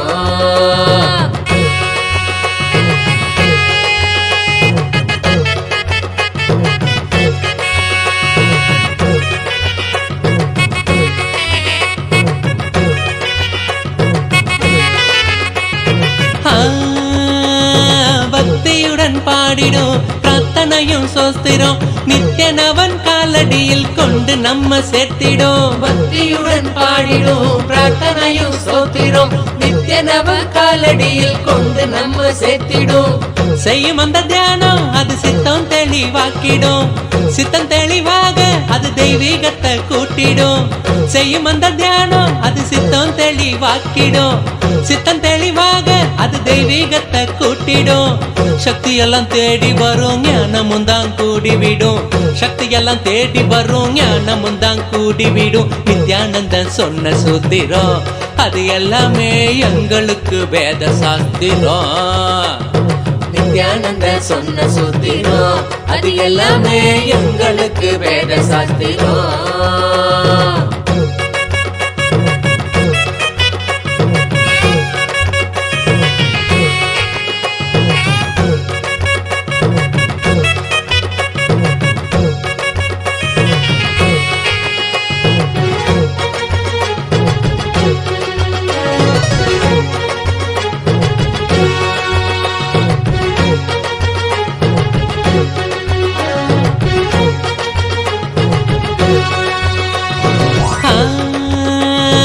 தென்றலாக வீசிடும் தேகந்தான் சிலிர்த்திடும் சொந்தமாக்க எண்ணிவிட சேர்ந்திடாம ஓடிடும். தென்றலாக வீசிடும் தேகந்தான் சிலிர்த்திடும் சொந்தமாக்க எண்ணிவிட சேர்ந்திடாம ஓடிடும்.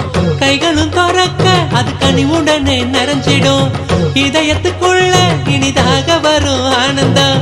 கைகளும் துறக்க அது கனிவுடனே நிறைஞ்சிடும் இதயத்துக்குள்ள இனிதாக வரும் ஆனந்தம். சக்தி எல்லாம் தேடி வரும் ஞானமும் தான் கூடிவிடும்.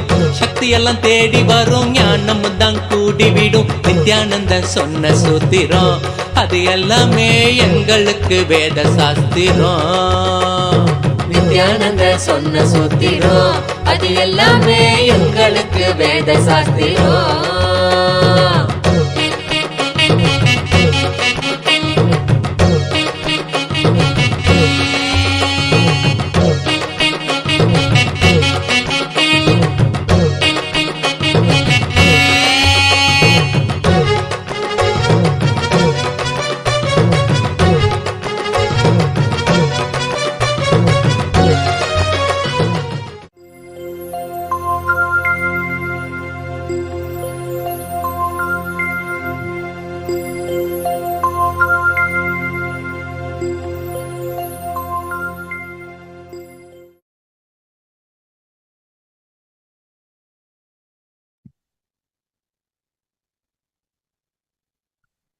The Madurai Adinam holds the vast and rich heritage for more than 5,000 years of the heritage, where the Enlightenment ecosystem that was first originally formed by Devi Meenakshi and Somasundareshwara, and after which literally the ecosystem went through huge persecution by Muslims invaders and also British. And after post independence, the delegitimization started happening to this great ancient heritage. And then after which, when Swamiji assumed the responsibility as the Guru Mahasanidhanam of Madurai Adinam, literally every single aspect, every single wing of the ecosystem, Swamiji started reviving right from 2012. So what we are seeing here is the restoration and revival process, where Swamiji himself personally involved in the entire cleaning process. And you can see here literally how Swamiji is inspiring all the peacekeepers of KAILASA to involve in this revival and restoration process.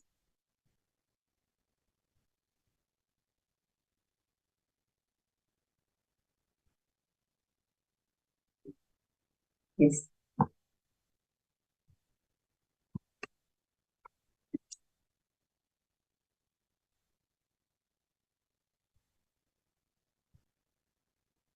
Yes. So, yes, you can see here in 2012, 22nd May, Swamiji is leading the entire restoration process in all the 4 temples of that belongs to Madurai Adinam. And today, if you see, without Swamiji taking over the restoration and revival of these temple infrastructures and also the traditions, literally the temples have become a common place, as they do not have a single unified face as a leader. It is Swamiji who is the single unified leader of the entire Hinduism, who is reviving all the aspects of Hinduism, whether it is temple infrastructure or the traditions. In every level, Swamiji has revived the Hindu tradition.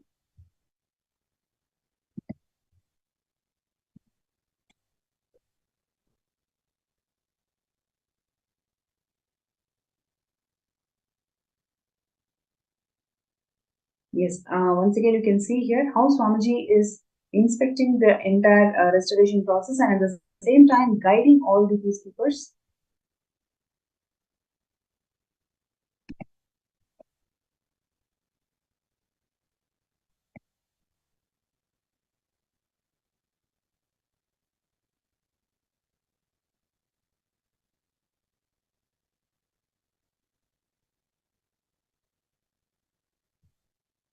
Yes, you can see here how the monks are cleaning the continued temple.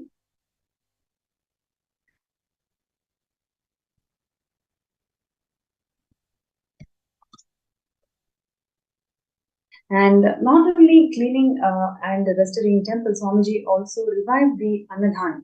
And the tradition of Annadan that Swamiji started right from 2000 when the mission of KAILASA started, Swamiji revived the Annadan tradition in Madurai Adinam. And literally every single day, 2000 people used to be fed. And the tradition is continuing even till today. Every single Brahmotsavam, every single Paurnami, every single Amavasya, today's Shamala Peter Sarvangati temple, the Madurai Adinam that Swamiji has established, Annadan happens even till today.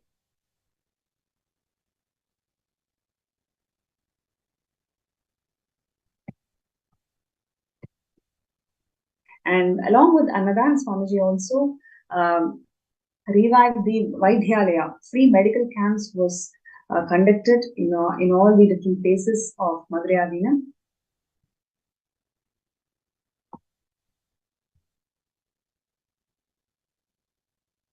Free multi-speciality medical camps with free diagnosis and treatment was offered to all the people who belong to Madurai Kingdom. And even till today, Swamiji is reviving all the various aspects of Madurai Adinam. And we're going to share with all of you a small segment on how Swamiji is reviving this Shamala Pita Sarangi Pita even till today.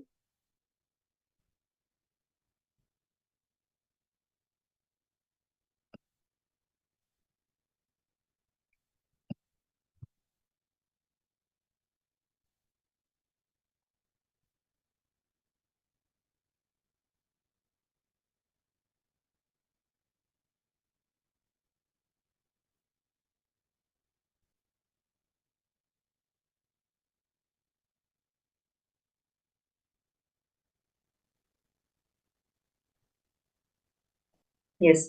And the current day, where Swamiji has established the Shamala Pita Sarvangapitam, right next to the temple, Madurai temple, Swamiji had revealed some of the historic revelations about the current Shamala Pita Sarvangapitam.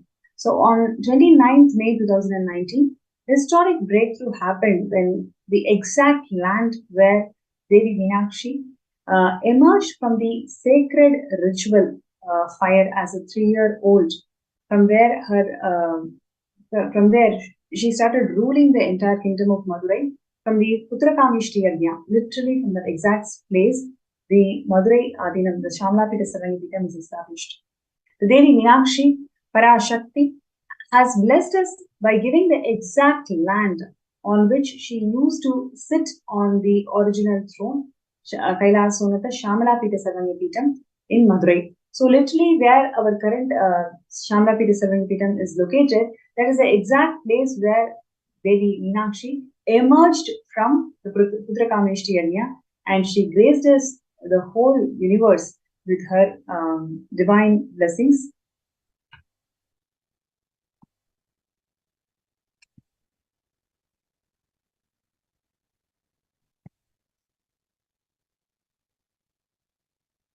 And the revival of Kailasa, established by Paramashivoham himself, the cosmic principles as per Sanatana Hindu Dharma, has started with Devi Meenakshi through a divine revelation to Swamiji, showing the exact land where she sat in her original throne, and she was ruling the entire Madurai. So that's the exact place where the Garbha Mandir of the current Shamana Pitisaranipitam is there.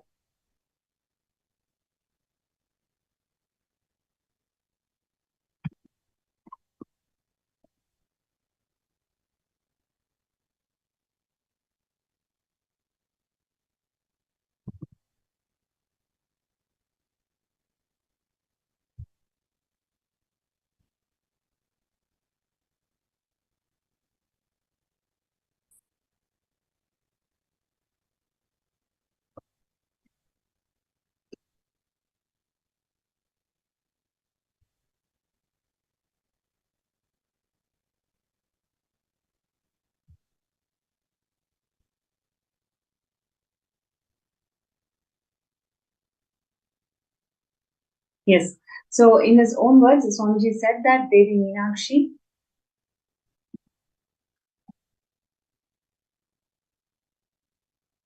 has blessed us all by giving the exact mat on which she used to sit on her original throne, ruling the entire kingdom of Madurai. And Swamiji revealed from Akashic readings that this was the very place where the sacred fire of Putrakameshti Homa was lit, and Meenakshi emerged out of this fire.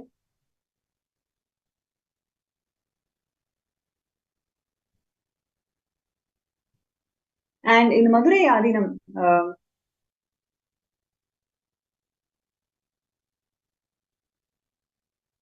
the part of Tirunayadal Puranam, compilation of all the divine plays of Paramashiva and Devi Parashakti, there is a vivid description of a place where Putrakameshti Homa happened.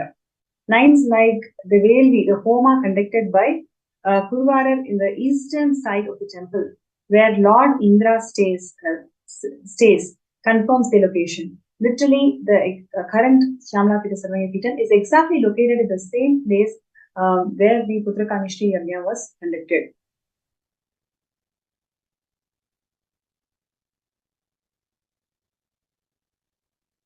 The map below shows the clear marking. You can see here how it is literally eastern side of the temple.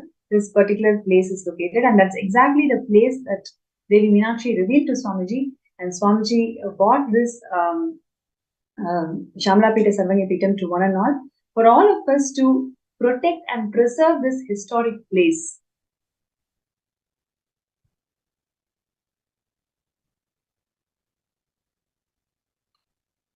And on 6th of June 2019, Swamiji has revived the Shyamalapita Sarvanyapitam, the world's oldest apex body of Sanatana Hindu Dharma, and it is now being revived to become the world's largest apex body of Hinduism.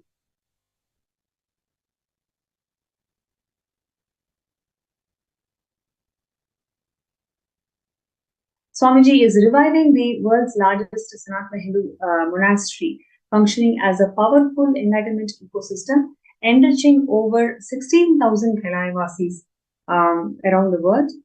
And literally, that is the available historic records mention that over 16,000 disciples permanently lived in Tirunjana Sambandha, the reviver, after which the Meenakshi's after Meenakshi's rule, it is Tirunjana Sambandha who revived the Madurai Adinam back.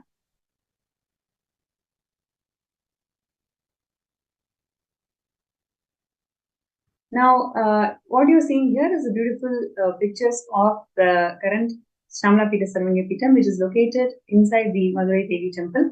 And every day, Nitya Puja of offerings happen to the deities of Meenakshi, Somasundareshwara, and Tirunjana Sambandha, and Swamiji himself.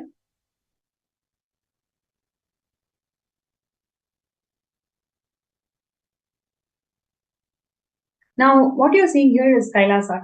Kailasa is the ancient enlightened ecosystem established by Paramashiva thousands of years ago. And now Swamiji is reviving Kailasa to its original glory. And Madurai originally had 3 power centers, which is political power center, spiritual power center, and linguistic power center. Swamiji is the current head of all the 3 power centers of Madurai Kingdom, and he is reviving all of these power centers to its original glory.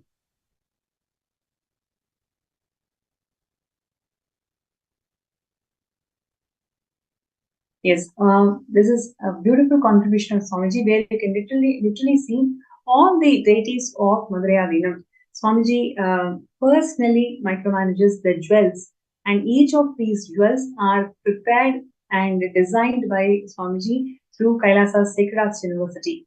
So what you are seeing here are such beautiful small and large size deities. When I say small, it starts from literally 3 to 4 centimeters, such very, very small micro detailed deities, to huge 11 feet deities.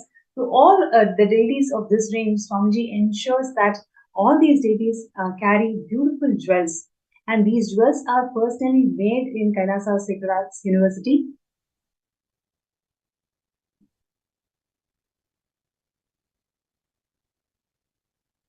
Yes. So the world's largest sacred university, the place where gods take birth, literally Archavataras, they are given birth in this university.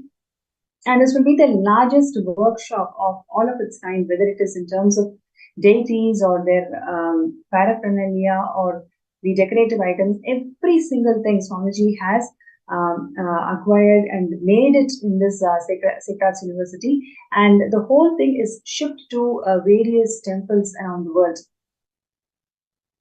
This art of making deities being practiced in such a huge scale will not just be enlightening the next generation, but it actually revives a lot more generations and a lot more youngsters to start following Hinduism.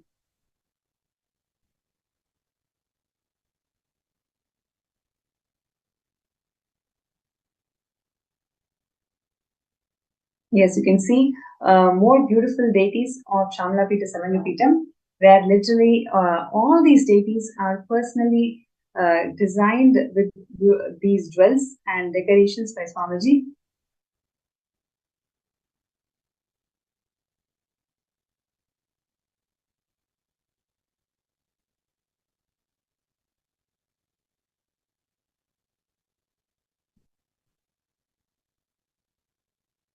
And all the Brahmotsavams that are being conducted in Shamalapita Samanyapitam, from the Madhurayadinam, Swamiji personally enriched all of us with the right context and right understanding that it is really Devi Meenakshi and Lord Somasundareshwara is gracing the town of Madurai. Whenever this Mandagapadi happens, whenever the Brahmotsavams are celebrated, when the Archavatara graces from the temple, it is literally Devi Meenakshi and Lord Somasundareshwara is gracing the entire Madurai kingdom. So till today, Swamiji offers his respects to Devi Meenakshi and Bhagavan Somasundareshwara. He personally graces into a video conferencing to the whole world as a representation of Devi Meenakshi herself and Paramashiva himself. Swamiji literally as Nijavatara, he graces the whole world whenever the deity steps out of the temple.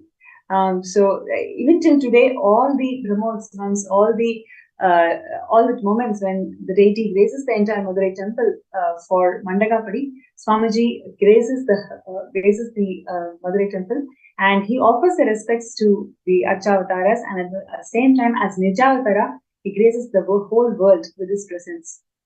And what you're seeing here is one other contribution where the science of yoga that's being revived in the Shamalapita Samanyapitam. And you also saw the temple tower is being always projected. The Indra Vimana is always projected in KAILASA's digital platforms in such a way that people around the world, all the Hindus around the world, can take the darshan of Indra Vimana of Madhurayadinam. And Swamiji is reviving the Rajavidya Gurukul through Madhurayadinam. Literally world's largest Rajavidya Gurukul Swamiji wants to establish in Madhurayadinam. And literally like how it used to be when Meenakshi used to rule the Madhurayadinam, Swamiji wants to revive all its aspects, whether it is temple, whether it is Gurukul, whether it is Goshala, every single aspect and pillars of Hinduism, Swamiji wants to revive.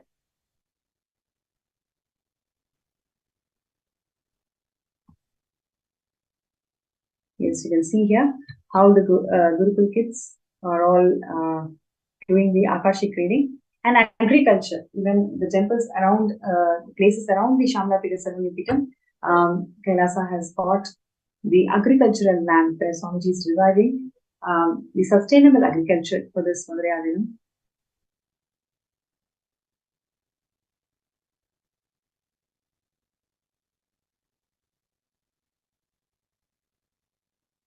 And Annadan, like I mentioned, Annadan is continuously happening. Every single Brahmotsavam, every single Mandagapadi days, Paurnami and Amavasya, the Shamalapita Samanyapitam is literally offering the Satvik Annadan to the entire kingdom of Madurai. Almost 5,000 people come and take the prasada from Shamalapita Samanyapitam every day whenever there is an Annadan.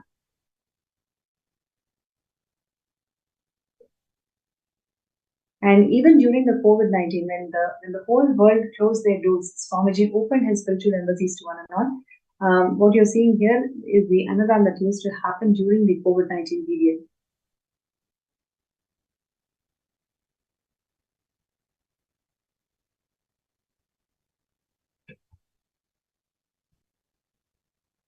Yes, you can see here clearly during COVID-19, the peacekeepers are wearing the mask and ensuring that people, whoever visited or whoever is walks down the street to Madurai temple, always receive food.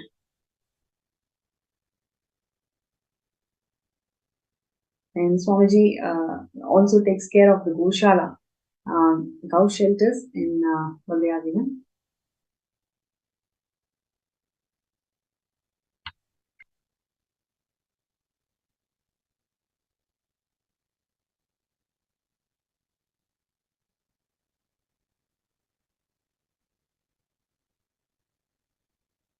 Yes, you can see here the Chitra Brahmotsavam celebrations where literally every day 5,000 people were served from KAILASA's Shamla Pita Samandipita. And like this, many more humanitarian services are continuing even till today for the revival of Madurai. And it is such a beautiful moment for all of us just to recollect the amount of hard work that Swamiji has done to revive this ancient enlightenment ecosystem. Literally 5,000 years of history and heritage that the Madurai holds even till today. In fact, the constitution of Madurai is what is being adopted by Vatican today. So the rich tradition and the rich benefits that these ecosystems give us to the world is something phenomenal, and it is timeless treasure, which is what Swamiji is reviving in all its glory. And so, if you feel many such ancient enlightenment ecosystems, Swamiji wants to revive, and that is what he wants to do through the Savanyapita. This is the most important contribution of Swamiji, where ancient enlightenment ecosystems are revived, and it has all become part of this great happening where Swamiji is reviving all these ancient enlightenment ecosystems. So, being a Sarvanyapita Yajaman is one of the most important, most blessed happening in our lives, where literally we become extensions of Swamiji. So, don't miss this opportunity. I request everybody to be part of this grand phenomena. And you can sign up your intention to be part of Sarvanyapita by signing up in skSJP.org/contribute. So I request all the viewers out there to take 2 minutes to sign up your intention, sign up your decision to be part of Shamla Pika Sarvanyapita and revival of many such ancient enlightenment kingdoms. Your support to Sarvanyapita project actually shows your decision to become extension of Swamiji. So all you need to do is just take a few minutes to file your intention skSJP.org/contribute, and your decision to file the intention will literally help you to manifest the space and state of a Sarvanyapita Yajaman. And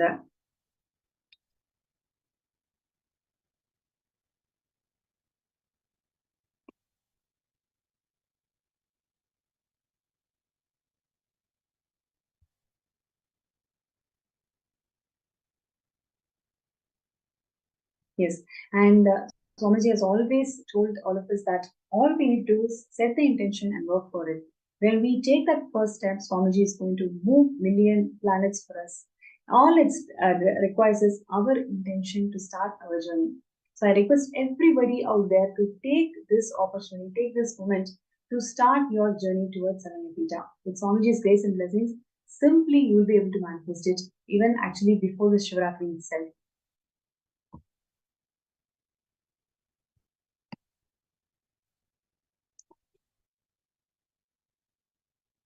And today, joining with me is Indra Vishwanath, Asha Vishwanath from California. She is here with all of us to share her journey with Swamiji and how Swamiji literally transformed her life and has given so many beautiful breakthroughs in her lives. And what is really inspiring her to manifest Sarvanyapita? She's here to join us. She's joining with us today to share her journey and how she wanted to manifest the Sarvanyapita.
Many people asked me, Swamiji, why did you leave such a huge empire you built in India and sitting somewhere in one corner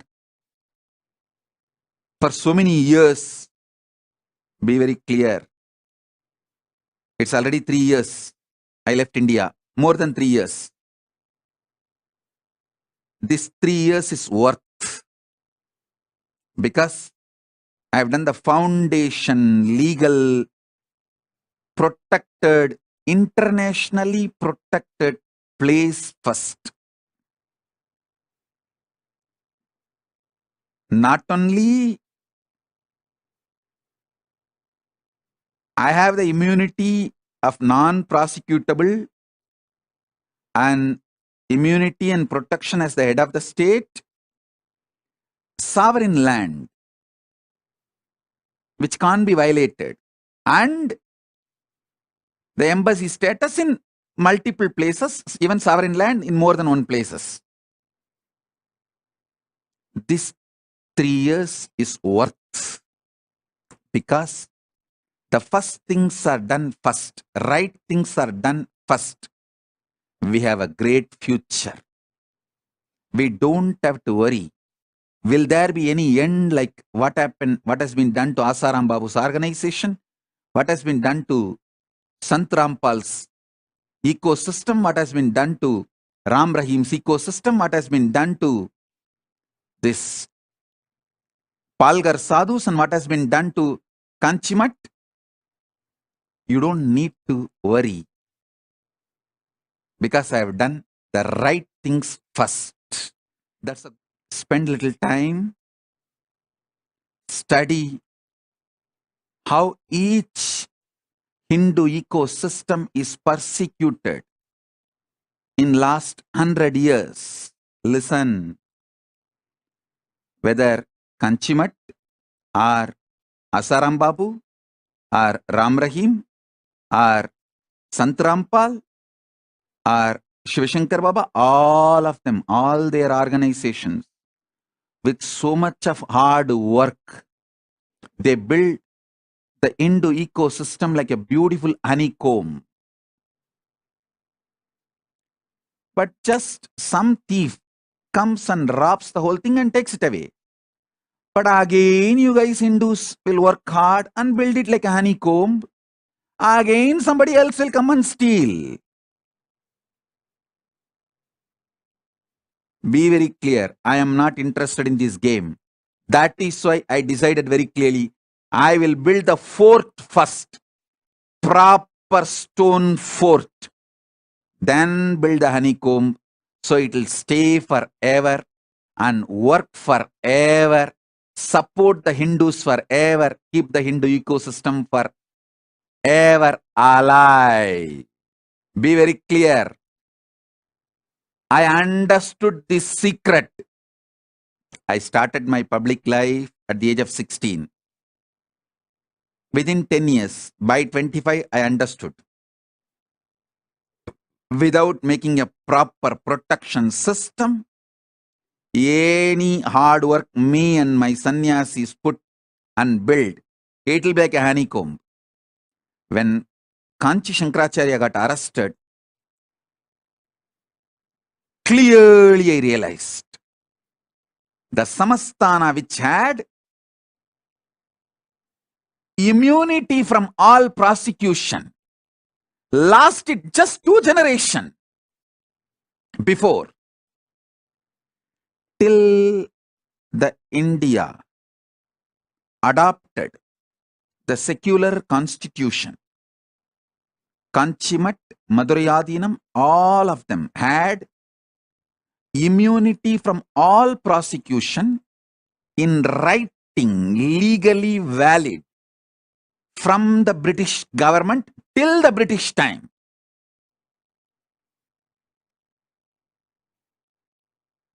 Just 2 generations. Now, those gurus are getting prosecuted. Lawfare is being done. False accusations are put. They are prosecuted left, right, center. Of course, Kanchi Shankaracharya proved he is innocent and came out, but What happened to that organization? What happened to that mutt? What happened to himself? Was he able to stand back? The criminally negligent Hindus did not have gratitude for all the work he has done. The criminally negligent Hindus are not realizing the anti-Hindus are attacking the real Hindus because he stood for the Hindus and stick his neck out, his head was cut. That's all. So that is like a message. No one else should stick their neck out for Hinduism. I tell you, I realized this truth. If I don't build the proper legitimate fort, legal protection, even if I work for 100 years and build the Hindu ecosystem, I don't want to say what would have happened. I know very clearly. I know very clearly. I know very clearly.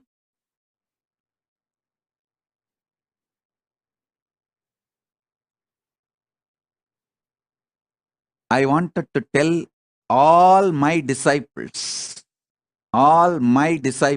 listen. The good news I have for all of you is, by the grace of Paramashiva, we already have a sovereign territory in more than one place for KAILASA and diplomatic relationship with many countries for KAILASA, and I am safe. We are going to be safe forever. That is the good news I have for all my disciples. So all your effort, you are all putting time, treasure, talent and building this KAILASA will be useful forever. It cannot be hijacked, destroyed by anyone, because I made a proper foundation protection fortress.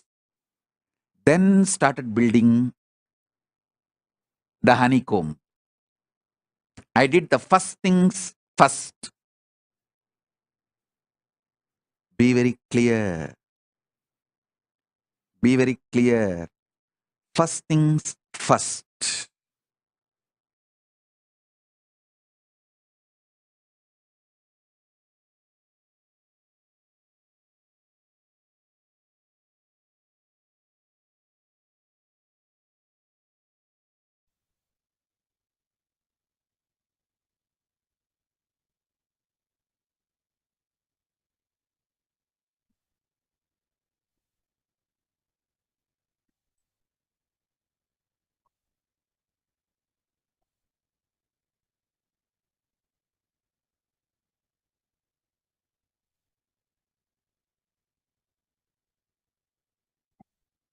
Yes, Swamiji has created this Kailasa nation, bringing that legitimacy to all the Hindus by giving us all the first nation, the sovereign nation of Kailasa to one and all, doing the first thing first in such a way that everything that we contribute towards Kailasa is going to protect forever.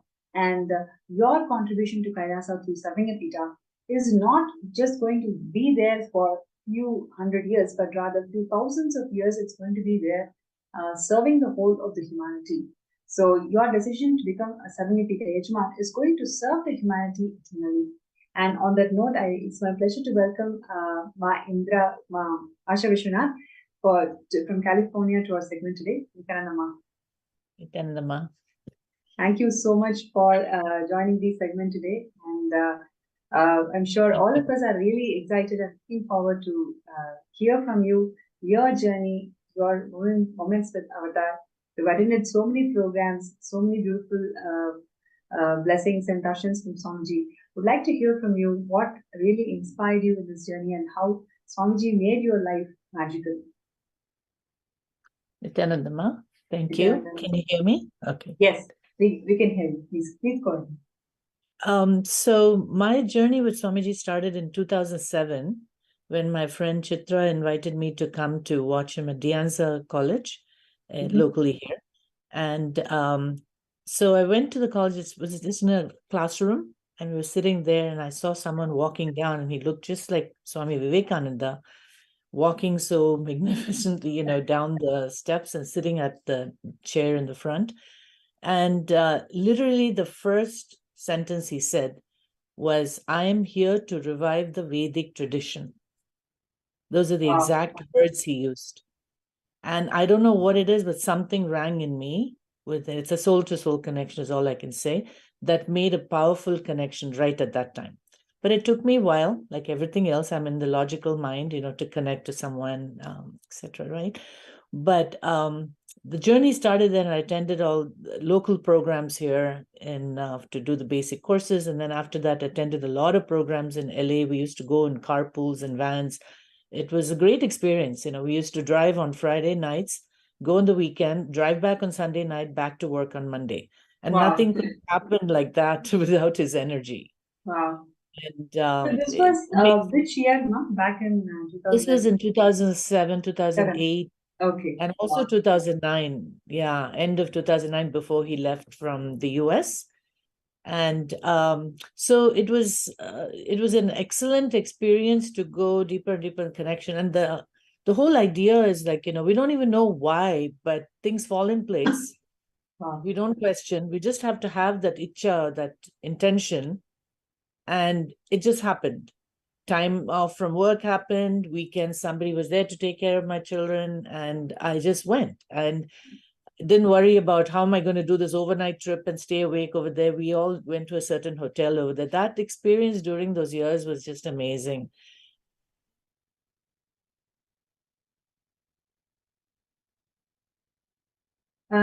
Ma Asha, I'm not able Yeah. to hear you. Oh.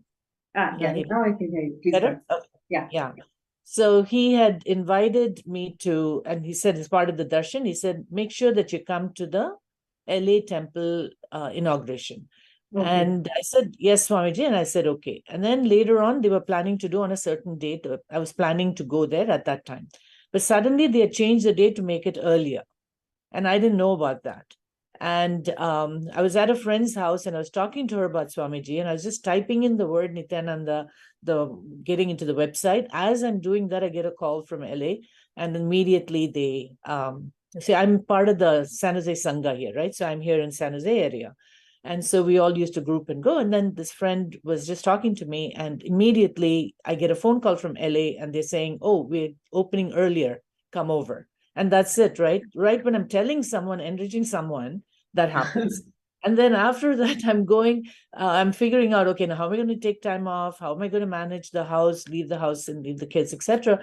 And then everything fell in place again. And I landed up at the opening just as he blessed, right? Wow. And so these are the kind of things that I think he pulls us like a magnet towards him without us even knowing what it is. And the way he talks to you in Energy Darshan, it's like, so compassionate.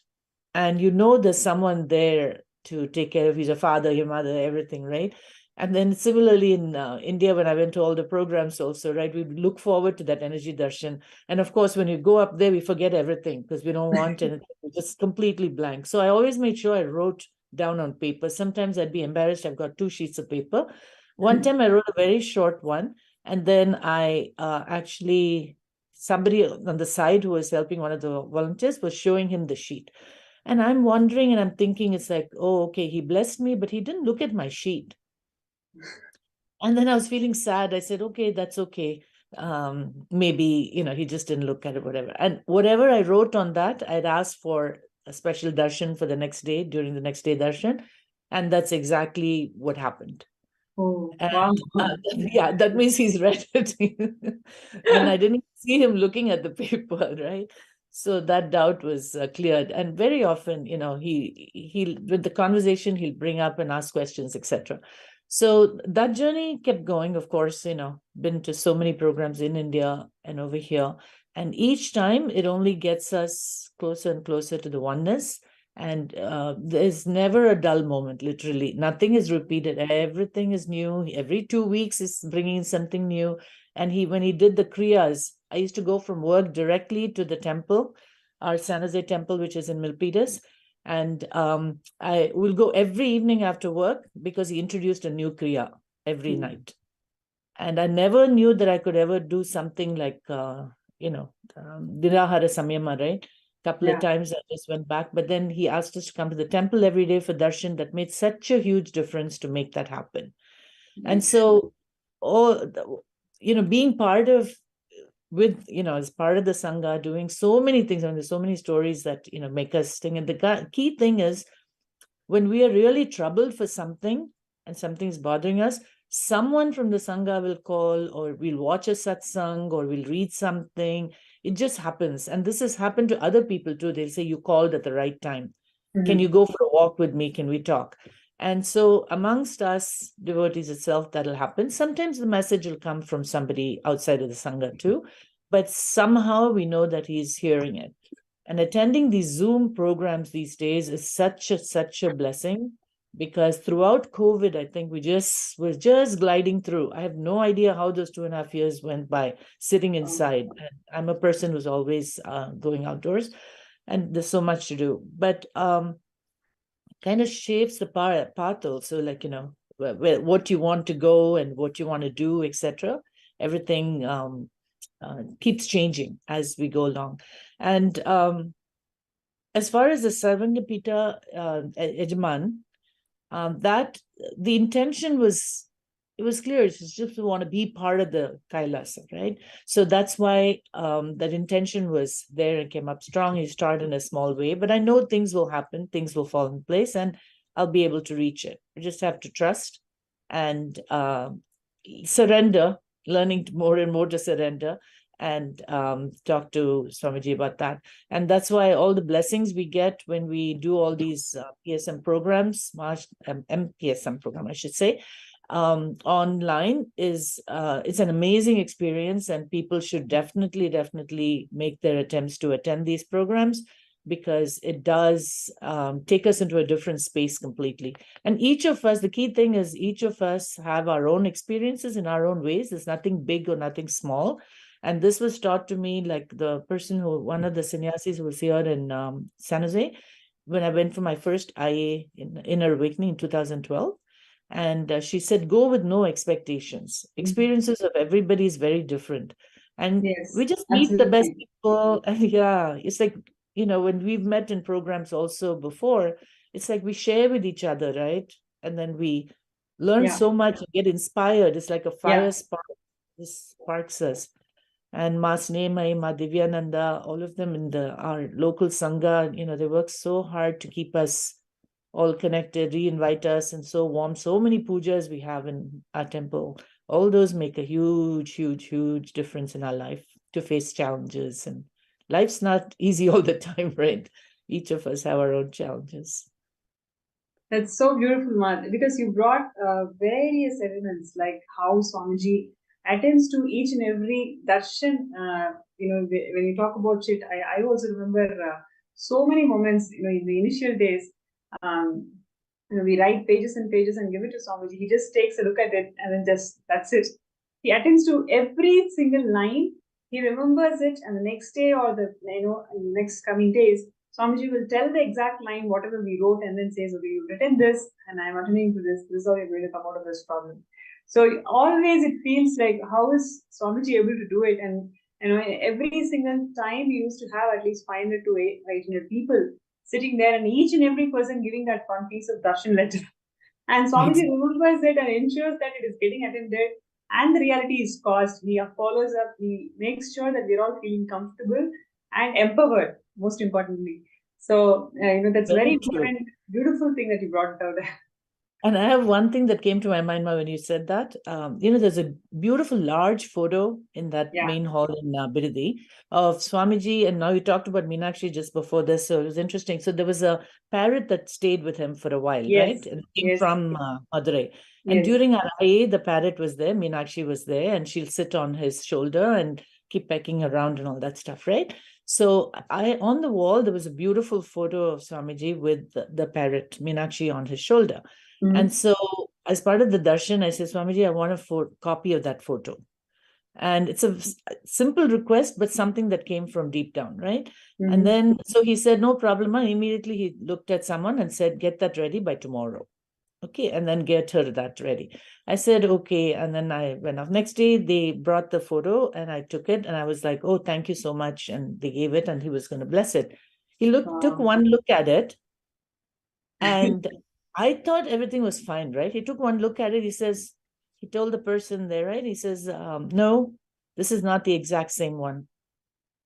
And there was a minor difference, very minor difference. None of us could even figure it. He says, no, go back to your database and find the exact same one. He said. And I didn't want to let go of that photo, so I want to hold on to it, right? He said, nope. Next day, they brought back. Like actually, precision. You also remind me of one more thing, like in NPD, Nithyananda, we have about, already we have about more than 200,000 pictures are uploaded there. Swamiji remembers every single of that photo, every single photo that's there in Nithyananda, and he will remind us, okay, go and take this picture. I will be with this person, and this is the angle. Every time Swamiji gives that instruction and guidance, it really leaves me with, oh God, how is it Swamiji able to do it every single time? And throughout all the 30 years of his public life, it makes me feel that every moment Swamiji was living through it, intensely pouring life, conscious and hardworking. That is why he's able to do it so effortlessly, even till today, really inspiring all of us. Otherwise, 200,000 photos are there, and many of it, what got released is only 10% of what Swamiji lived through the 30 years. And Swamiji always shares about this picture with this person, and this is the photo, this is the angle. Like exactly how you said, there's a minute differences. Always we come back and say, okay, this is the photo, Swamiji. Swamiji says, no, this is not the photo. Tell me one more version of it. So it's like, it's something so phenomenal how Swamiji shares all these beautiful things. It is so beautiful how you are able to catch all these subtle things, but actually that left a deep, deep experience in all of us, right? So it's so beautiful, Ma, what you brought it up today. Thank you, Ma, because for me, I have to tell you frankly that most of the things, the connection is more soul to soul and very little things like that. Yes. And how it reinforces to make sure. And I've always stayed connected through ups and downs. Whatever happens doesn't matter. What others say doesn't matter. And, but, that is so true to, that he keeps us that way, right? He keeps us in that space and helps us in the process. And all we need is trust, right?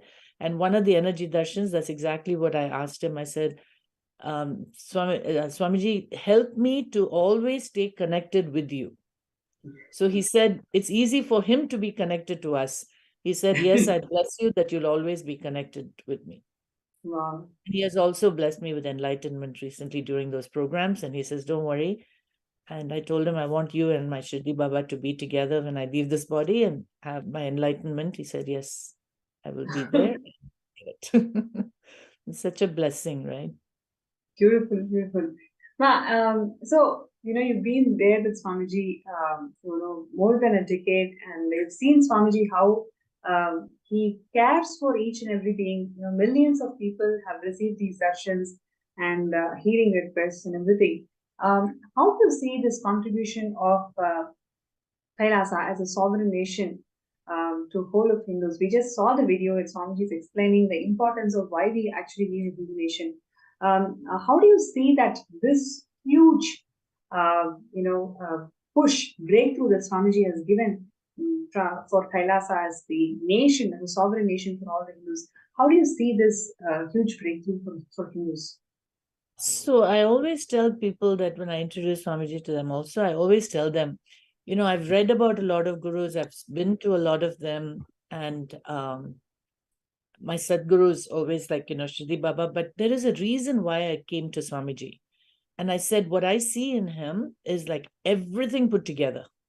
Like everybody put together, all the different things. I cannot imagine anybody in history who can even achieve so much in all ways.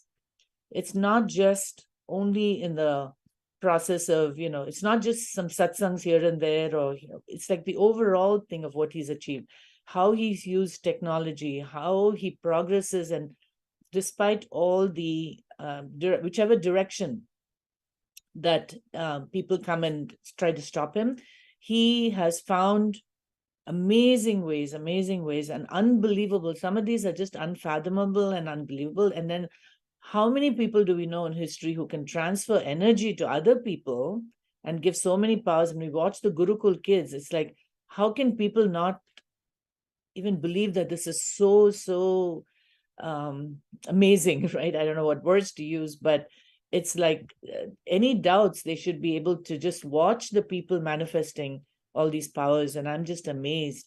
And like I said before, I may not personally levitate or have all those other physical, effects, but that soul to soul connection of little things that click and give me that bliss here and there, and me feeling how great he is, those are the ways. And that's why I'm saying this is so much in our tradition. Now I'm able to talk to people and say, hey, this was in our tradition, and we've learned so much about our temples, about our history. Exactly what he said about reviving the Vedic tradition is his mission, right? And nothing can stop this mission. He may take gaps of whenever people come and hurdle, but this venture, what he's doing is exactly the way to preserve. Like he said, the honeycomb, right? The honeycomb can be put for build a fortress. That's exactly what he's working on. And that's, I think, the motivation for everyone who really gets it to wait, to kind of, he'll manifest it for us. He'll make it happen.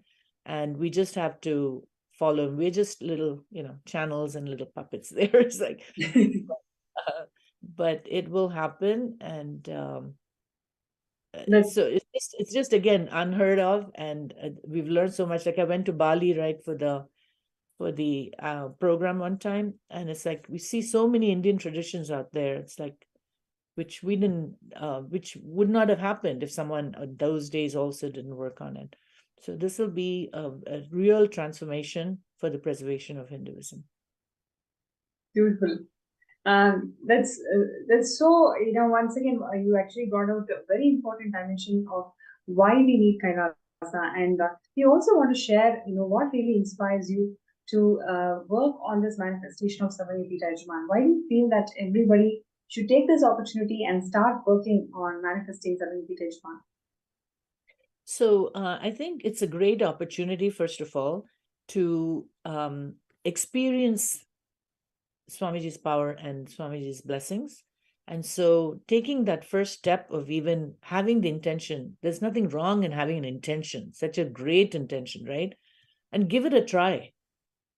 Just ride along, go for a ride, see what all happens, hear the stories of other people, and believe. And the biggest problem I have also is self-doubt. Oh, it's going to happen to others, but not me. So you got to keep pushing that aside and say, yes, it's possible for me too. These kind of things will happen.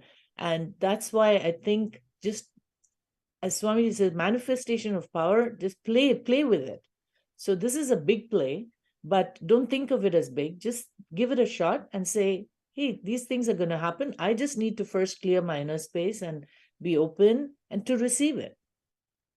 And once we have a strong Ichcha, we know in the Hindu tradition, strong Ichcha is a sincere one, is what is going to make things happen, right? And so how it happens, we don't know. Everyone has their own story. And so, so if somebody wants to be another storyteller by telling what happens, then this is the chance. Start small, and then you'll find a way. It'll just keep happening. And I'm sure there's so many people who've already reached a state who can say that. So have that trust and, the shraddha, the faith in it. That's really beautiful, Ma. Just having that intention strongly, and we taking our steps, whatever we can from our understanding and capacity.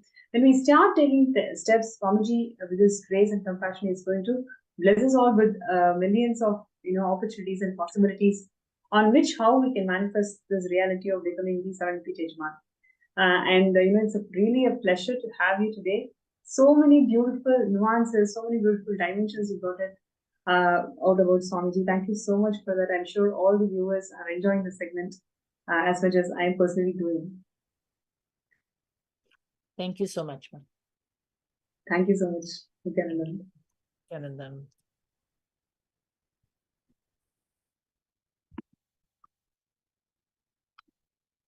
So it was Ma Asha Vishwanath from California who shared her journey with Swamiji and how Swamiji attends to all the requests and blessings from millions of devotees out there, and how Swamiji has established his work KAILASA.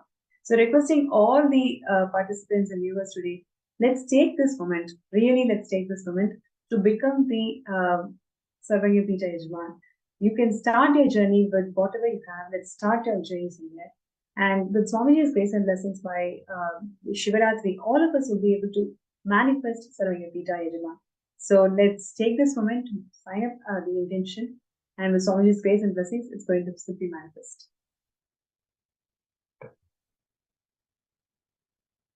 Right. Now, also, let us do the third eye scan for people. Whoever has not got the breakthrough yet, you're looking for really a solution how we can overcome this issue and manifest Sarvapita. So whatever you may have the questions, please put a gist of who you are and also post what you wanted to share, right? So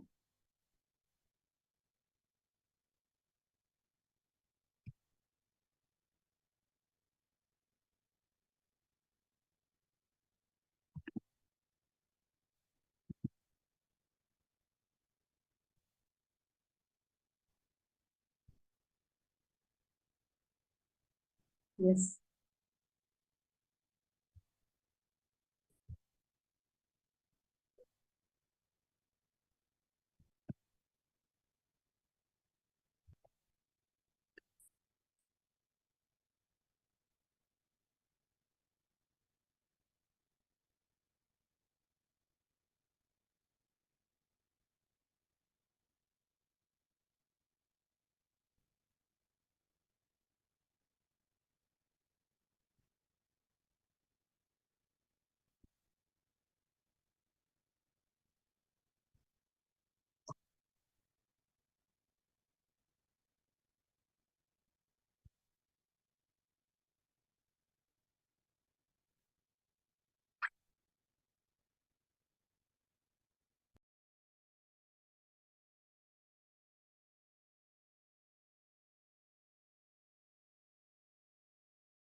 So requesting all the participants and viewers today, whoever wants a third eye scan with Swamiji's grace and blessings, let us all sit together and work sincerely towards manifesting Samanya Pita by Shivaratri. So all the people whoever is working towards that or want to work towards that, you can post your name in the chat and the YouTube video, and also in the MPSN group.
Yes.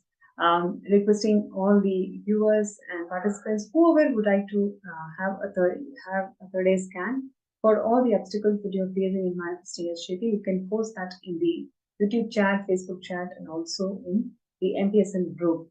Right, and we have here Ma Hiranmai, who's requesting for third eye scan. So I request Ma Hiranmai to please sit straight, close your eyes, and let's chant the Mahabharata.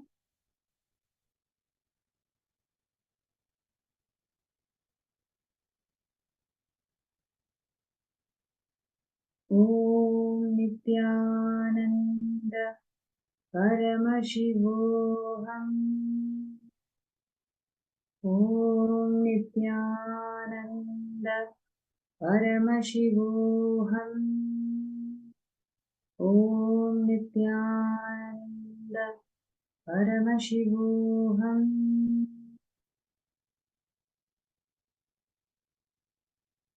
Yes. So, Mahiranmai, one thing that Swamiji showed me was, it is time that you realize that you need to take responsibility for the decisions and choices that you're making in life. Whatever choices you have made, don't analyze, right? Just take responsibility for the choice. You will see, when you take responsibility for the choice, Swamiji will start manifesting in your microcosmic body. Literally, that manifestation will start happening inside you the moment you take responsibility for it. So I request you to take responsibility for this manifestation. You will see how Swamiji will beautifully make it happen for you and everyone else. Right. So with this, we are coming to the end of this segment. I'm sure all of you really enjoyed learning about Madurai Adinam and how Swamiji is reviving all of that, and the beautiful nuances that Ma Asha Vishwanath brought it out to the segment today, how Swamiji literally attends to every single person's request.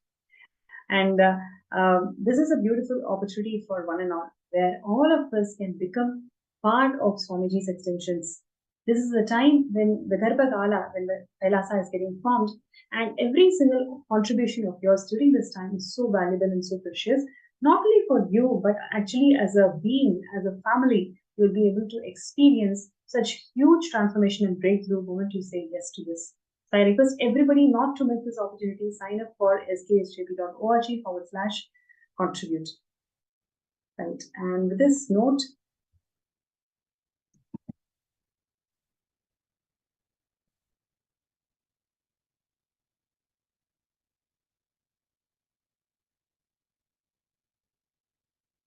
yes, and with this note, we will be moving to the next segment, the most awaited moment of the day, which is receiving the Bhava Samadhi Darshan of the Supreme Pontiff of Hinduism manifesting as the Somaskandhar Murthy. So requesting everybody to please sit straight, and you can turn on your video camera. Please be on the video camera during darshans at least. It is so important for us to get the Nayana Diksha of Swamiji. So therefore,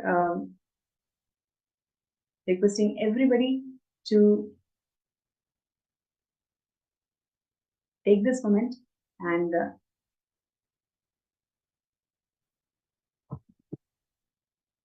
get ready for this beautiful darshan of Swamiji, who's going to manifest as one of the 64 manifestations of Paramashivoham, which is Somaskandhar Murthy. And let's get ready.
Yes. So as we are getting ready for the most vital segment of the day, the Darshan of the Supreme Pontiff of Hinduism, Bhagavan Nithyananda Paramashivam manifesting as Somaskandhar, I request all the participants to take this moment to share your gratitude message to Swamiji. How grateful you're feeling just being in part of the sessions, listening to all the powerful cognition that Swamiji has been sharing and doing the power manifestation. Just take 2 minutes to share your powerful cognitions from all the sessions today in the Facebook group.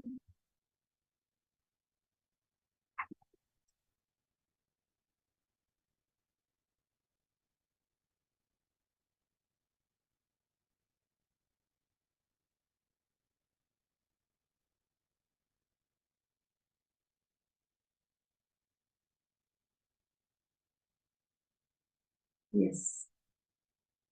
And one other thing that I would like to share with all of you is being part of Sarvangipita. It is the best gift that you can give to yourself.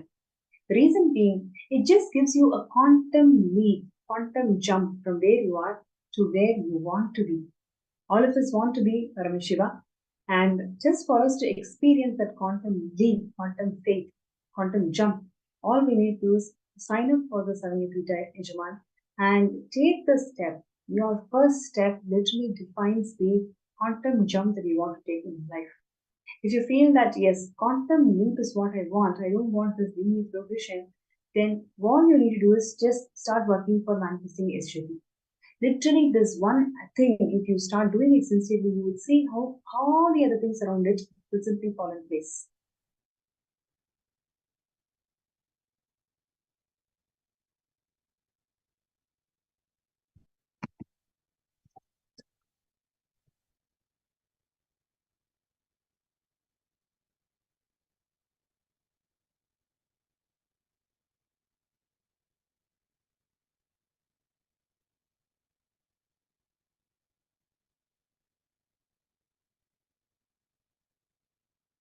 Right? So all we need to do is just sign up in the link that's been shown, skshjp.org/contribute.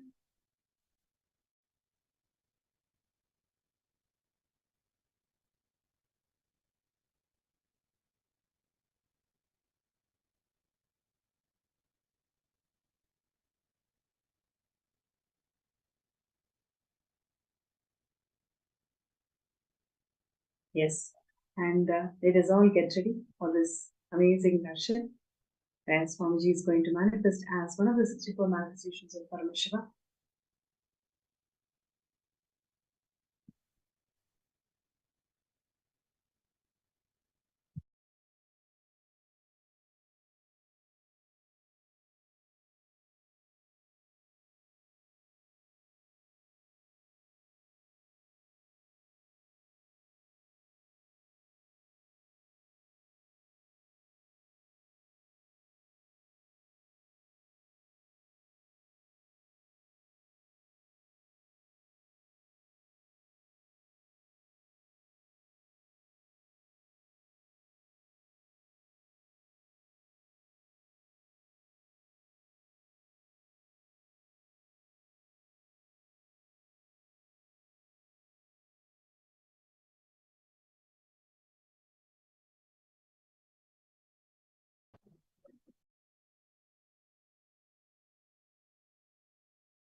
Nithyanandam.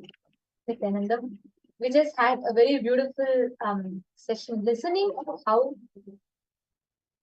each sampradaya, each tradition as a supreme pontiff of Hinduism, Swamiji single-handedly is reviving, pulling the whole chariot together to revive the glory of Hinduism to how it was.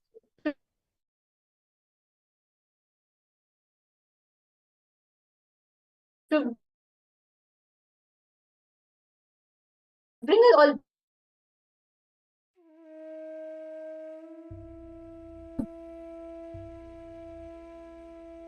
back, and now it is time for all of us to be having an out. Paramashiva, inhale and exhale deeply with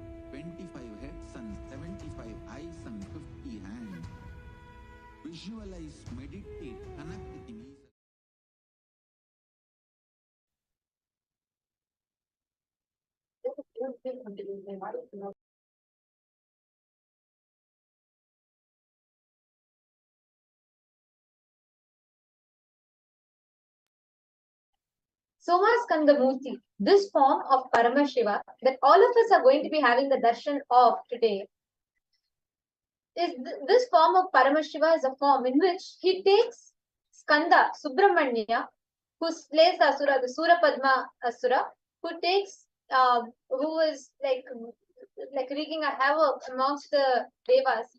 And Subramanya is born from Paramashiva's own third eye, and he slays the Asura, he slays Surapadma. And this form of Paramashiva, as we all can see, Paramashiva, Paramashiva Shakti, and Subramanya is seated and gracing all of us.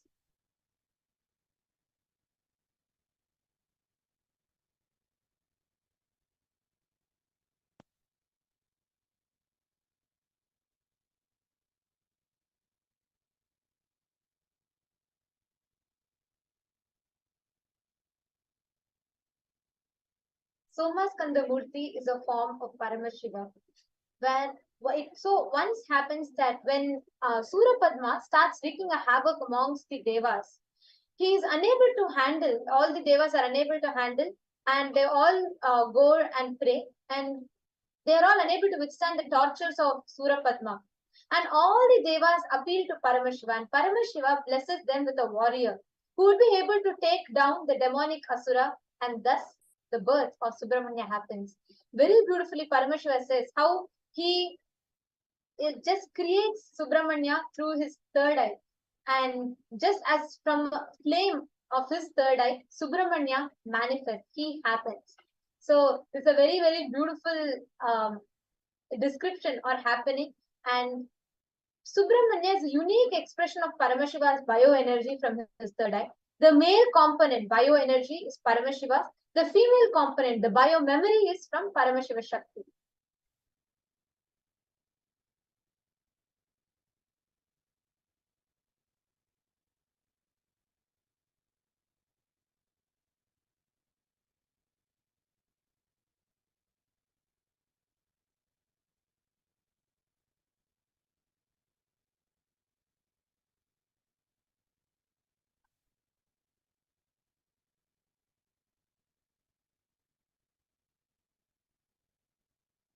So today we are having darshan of this very form of Paramashiva.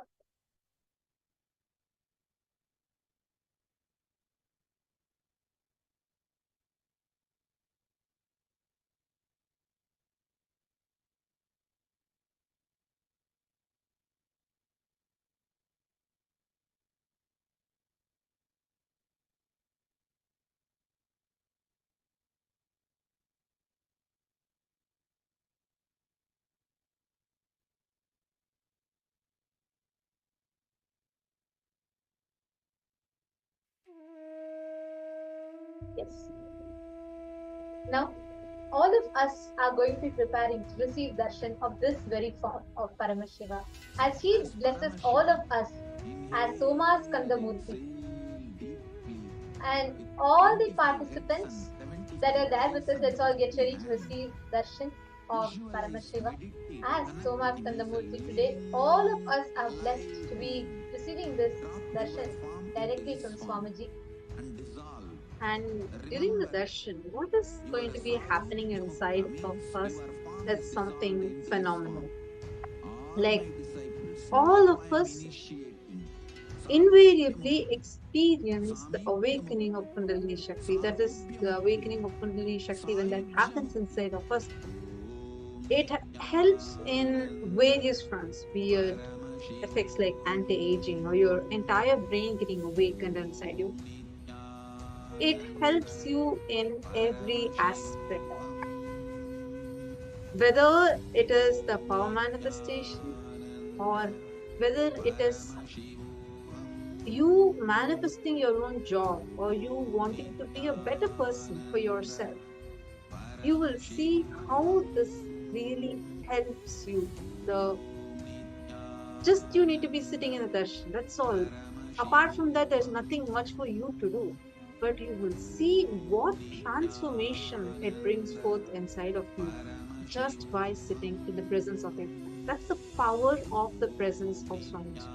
And when these deities are landing physically for us to experience them, the kind of vibration, the kind of space that they create, and how that space impacts our space, something that's extremely rare and phenomenal. Like, you will have an explosion of positivity that's happening inside of you. Suddenly, you will see so much of transformation, which even without your effort is seamlessly happening inside of you. So, today we are going to be experiencing one such phenomenal darshan, the darshan of Bhagavan Somaskandhar. And during this, you will see all the auspicious qualities, components, powers of Somaskandhar will start manifesting inside of each one of us. You will see how you will be victorious in anything that you want to take, and you will get the power of Somaskandhar awakened inside you. And this happens in a very, very simple yet a very powerful process called quantum entanglement. Where anywhere that you are sitting, many viewers that are watching us on YouTube and on Facebook, no matter where you are, no matter what time you are in, or no matter what is your background, whether you know anything about Hinduism at all, it doesn't matter. This science is so powerful. It is called the process of Shaktini Pada in Hinduism, that just by seeing, just by having the Naina Diksha, just by you seeing the avatar, your brain starts mirroring the neurons that it happens in Swamiji's brain. So literally your brain reflects that of the avatar's brain.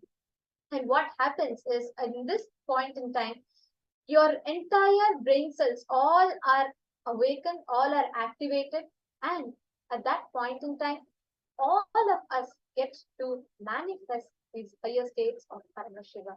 So let us all get ready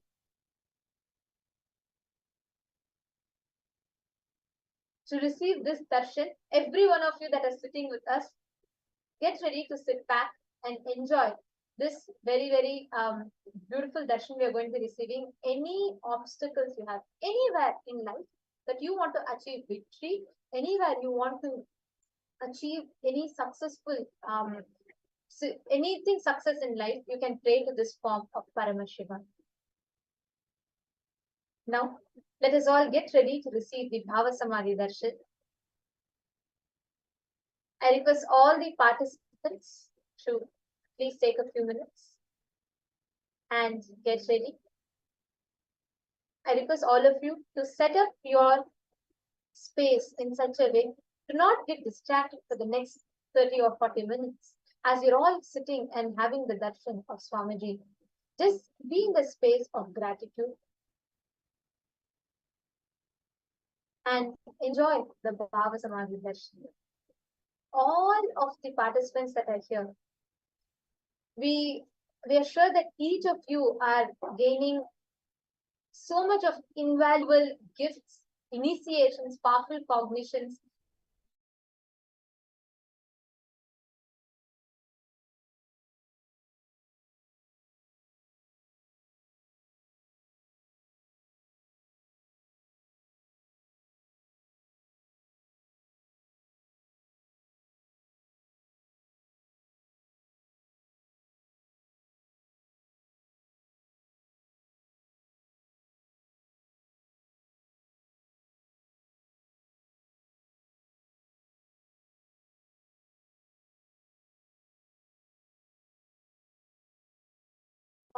Get ready for the Bhava Samadhi darshan with the Dhyana Shloka.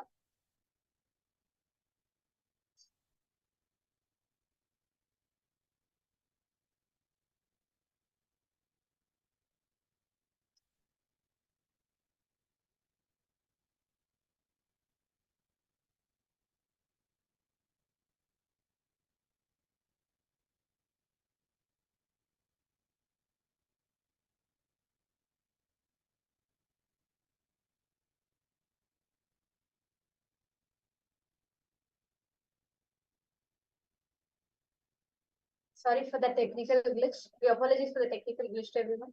And yeah, now let us all get ready.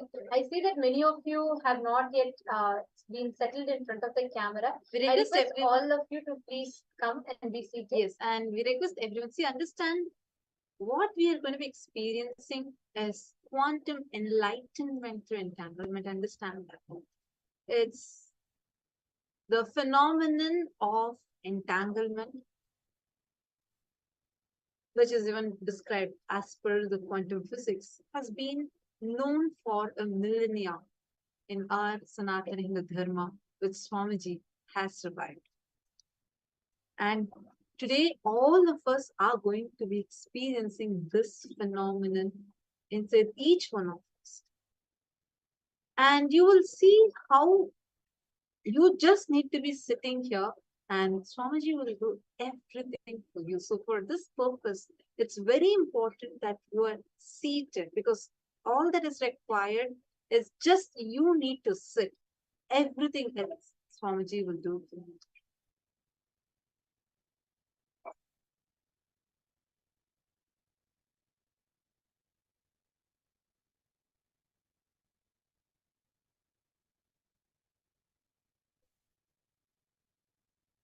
Understand, even scientists like Einstein used only 13% of his brain, and the rest were non-mechanical part of the brain, which is actually a storehouse of extraordinary powers, be it telepathy, be it metallization. So awakening of Kundalini directly awakens these non-mechanical parts of your brain and makes you more productive, more conscious, and extremely intuitive. This Kundalini Shakti can be awakened through few ways. First, understanding the right principles and doing the right pranayama or kriya and initiation. It's only the initiation from the master which is the most safest route, because in this initiation, it's just an energy transfer that just happens merely by the will of the master. And that's what Swamiji is opening to all of us. Swamiji is going to be initiating all of us. And you just need to be in the pure space of gratitude. And in this is a very, very powerful process in Hinduism, which has the potential to transform each of our lives and deepen our connection with Paramashiva, divine, or the highest consciousness, as we call it. This process is centered on giving each of us this initiation, transferring of these higher powers and higher states of consciousness to us. And its goal is to give us all the experience of Paramashivoham. That is why Swamiji himself is coming. So to fully benefit from this process, to fully benefit from this darshan, it is important that each of you come with an open heart and a willingness to let go of all your distractions, any negative thoughts, any incompletions, all your distractions, just let go of it. Because this is a time for you to connect with your inner self and to tap into the power of Bhava Samadhi Darshan, the power of oneness. So in preparation for this experience, I request every one of you to find a very quiet and a comfortable place where you can sit and completely bring your awareness, enjoying the Bhava Samadhi Darshan. And you all also can light a dhupa or a lamp in front of the screen as we all receive the darshan from Swamiji and create a completely blissful atmosphere around you. And as we all begin this process, we will be guiding you all through a meditation so that you can come to the deep meditative space of gratitude. And from there, we will delve into the Bhava Samadhi Darshan.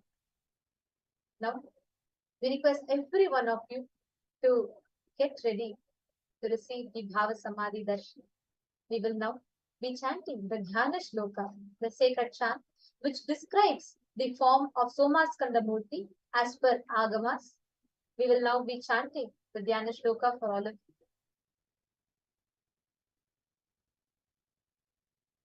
This form of Paramashiva, the Somaskandhar Murthy, is described as follows in the Agamas. The verse that we all will be chanting is going to be directly from the Somaskandhar Paddhati.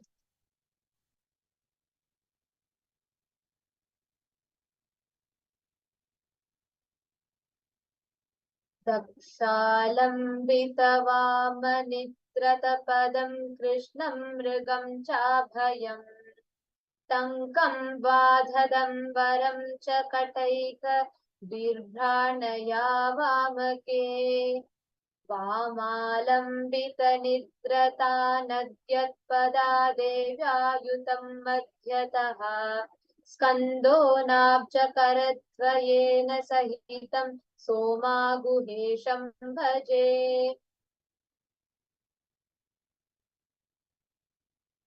In this same space that is all get ready to receive the Bhava.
रक्षालम्बितवामनिद्रितपदं कृष्णं मृगां चाभयम् टङ्कं चाददतम्बरं च कटकैर्बिभ्राणया वामके वामालम्बितनिद्रितान्यपदया देव्यायुतं मध्यतः स्कन्देनाब्जकरद्वयेन सहितं सोमागुहेशं भजे.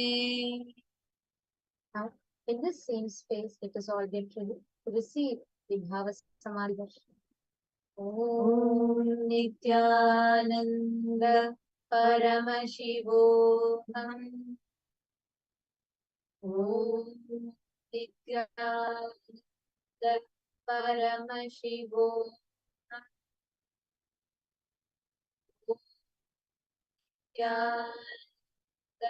Paramashivoham.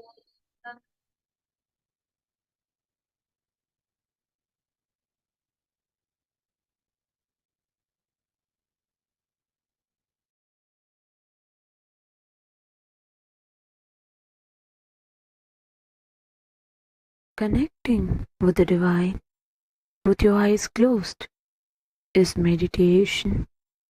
Connecting with the divine with your eyes open is darshan. Come, let us all now move from meditation to darshan. Slowly, very slowly, please open your eyes.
सुरमुनिवन्दित नित्य गुणशीला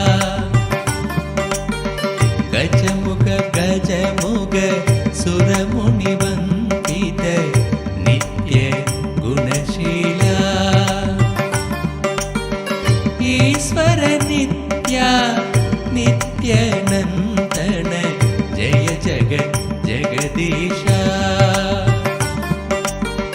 कमलनयन हे हृदय विहारी योग अवतारा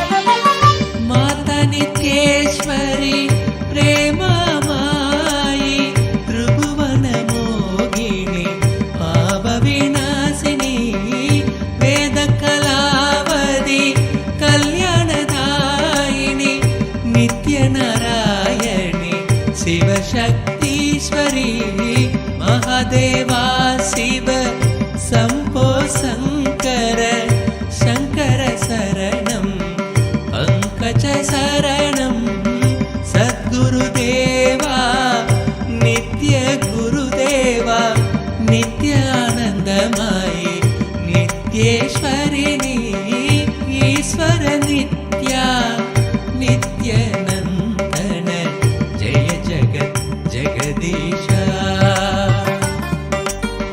कमलनयन हे हृदय विहारी योग अवतारा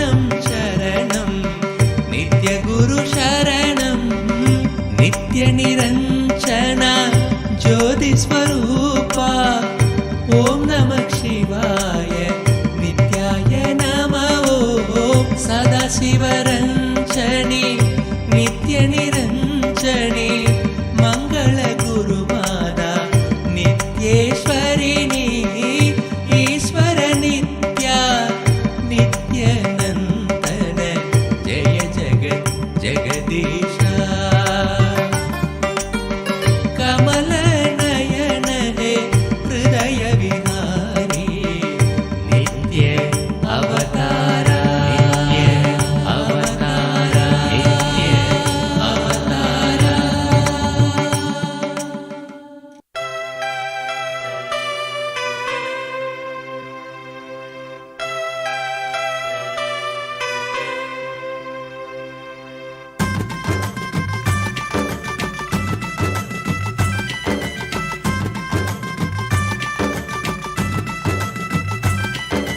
नित्यानंद नित्य साथ स्वरूपने नित्यानंद नित्य साथ स्वरूपने कमला नयन देवादिदेवा नित्यानंद नित्य साथ स्वरूपने कमला नयन देवादिदेवा नित्यानंदा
आदिपराशक्ति नित्यपराशक्ति ब्रह्मा विष्णु हर हर महादेवा आदिपराशक्ति नित्यपराशक्ति अखिल जगत की नित्या अखिल जगत की नित्या दया शंकर सांब शिवो शंभो नित्य शिवो शंभो सांब शिवो शंभो नित्य शिवो शंभो नित्यानंदा नित्य शांत स्वरूपणे कमला नयना देवादिदेवा नित्यानंदा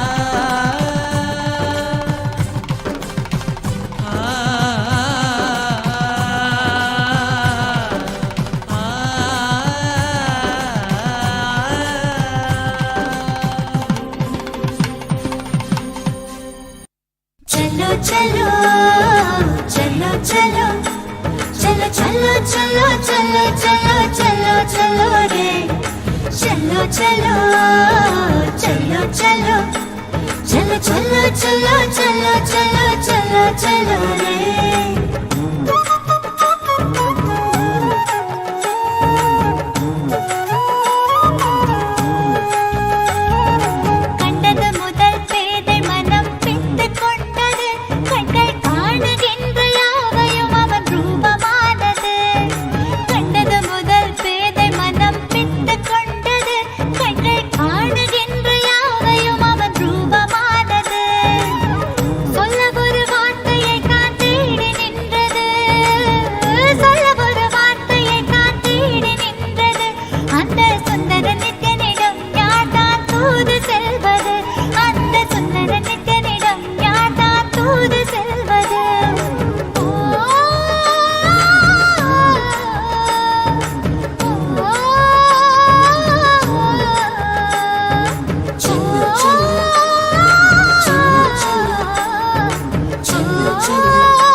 முதல் பேதை மனம் பித்து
ரூபமானது.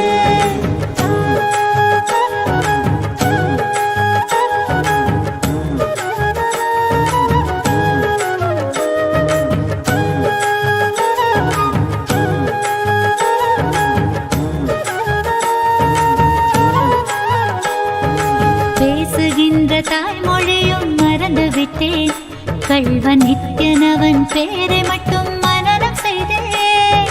பேசுகின்ற தாய்மொழியும் மறந்து விட்டேன், கள்வன் நித்யனவன் பேரை மட்டும் மனனம் செய்தேன்.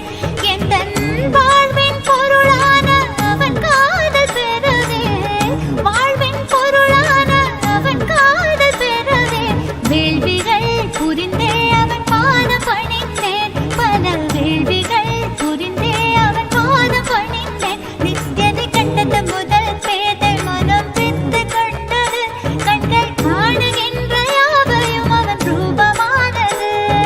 கண்டது முதல் பேதை மனம் பித்து கொண்டது, கண்கள் காணுகின்ற யாவையும் அவன் ரூபமானது.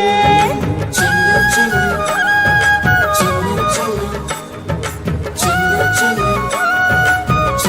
Cell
It was such a beautiful darshan we had just now. What darshan we all experienced. All you need to do is just enjoy this space. You will see how the transformation starts happening to you. I request all of you to take a few minutes now and share with us how was your experience during this darshan. How did you experience it? Take a few minutes and post it on Facebook. We thank each and every single of the viewers that have joined us through the various social media platforms today. Thank you so much for tuning in. And you just had a glimpse of the darshans that happens in Paramashivoham. This divine audience with the avatar, where the deities themselves land in the physical form. We have it as long sessions directly sitting at the feet of Swamiji, having two-way video conferencing with Swamiji. So now any of you that wants to experience this experience where you get your Nayana Diksha, the initiation, just through the look of the avatar, sign up for Paramashivoham so that you can experience this.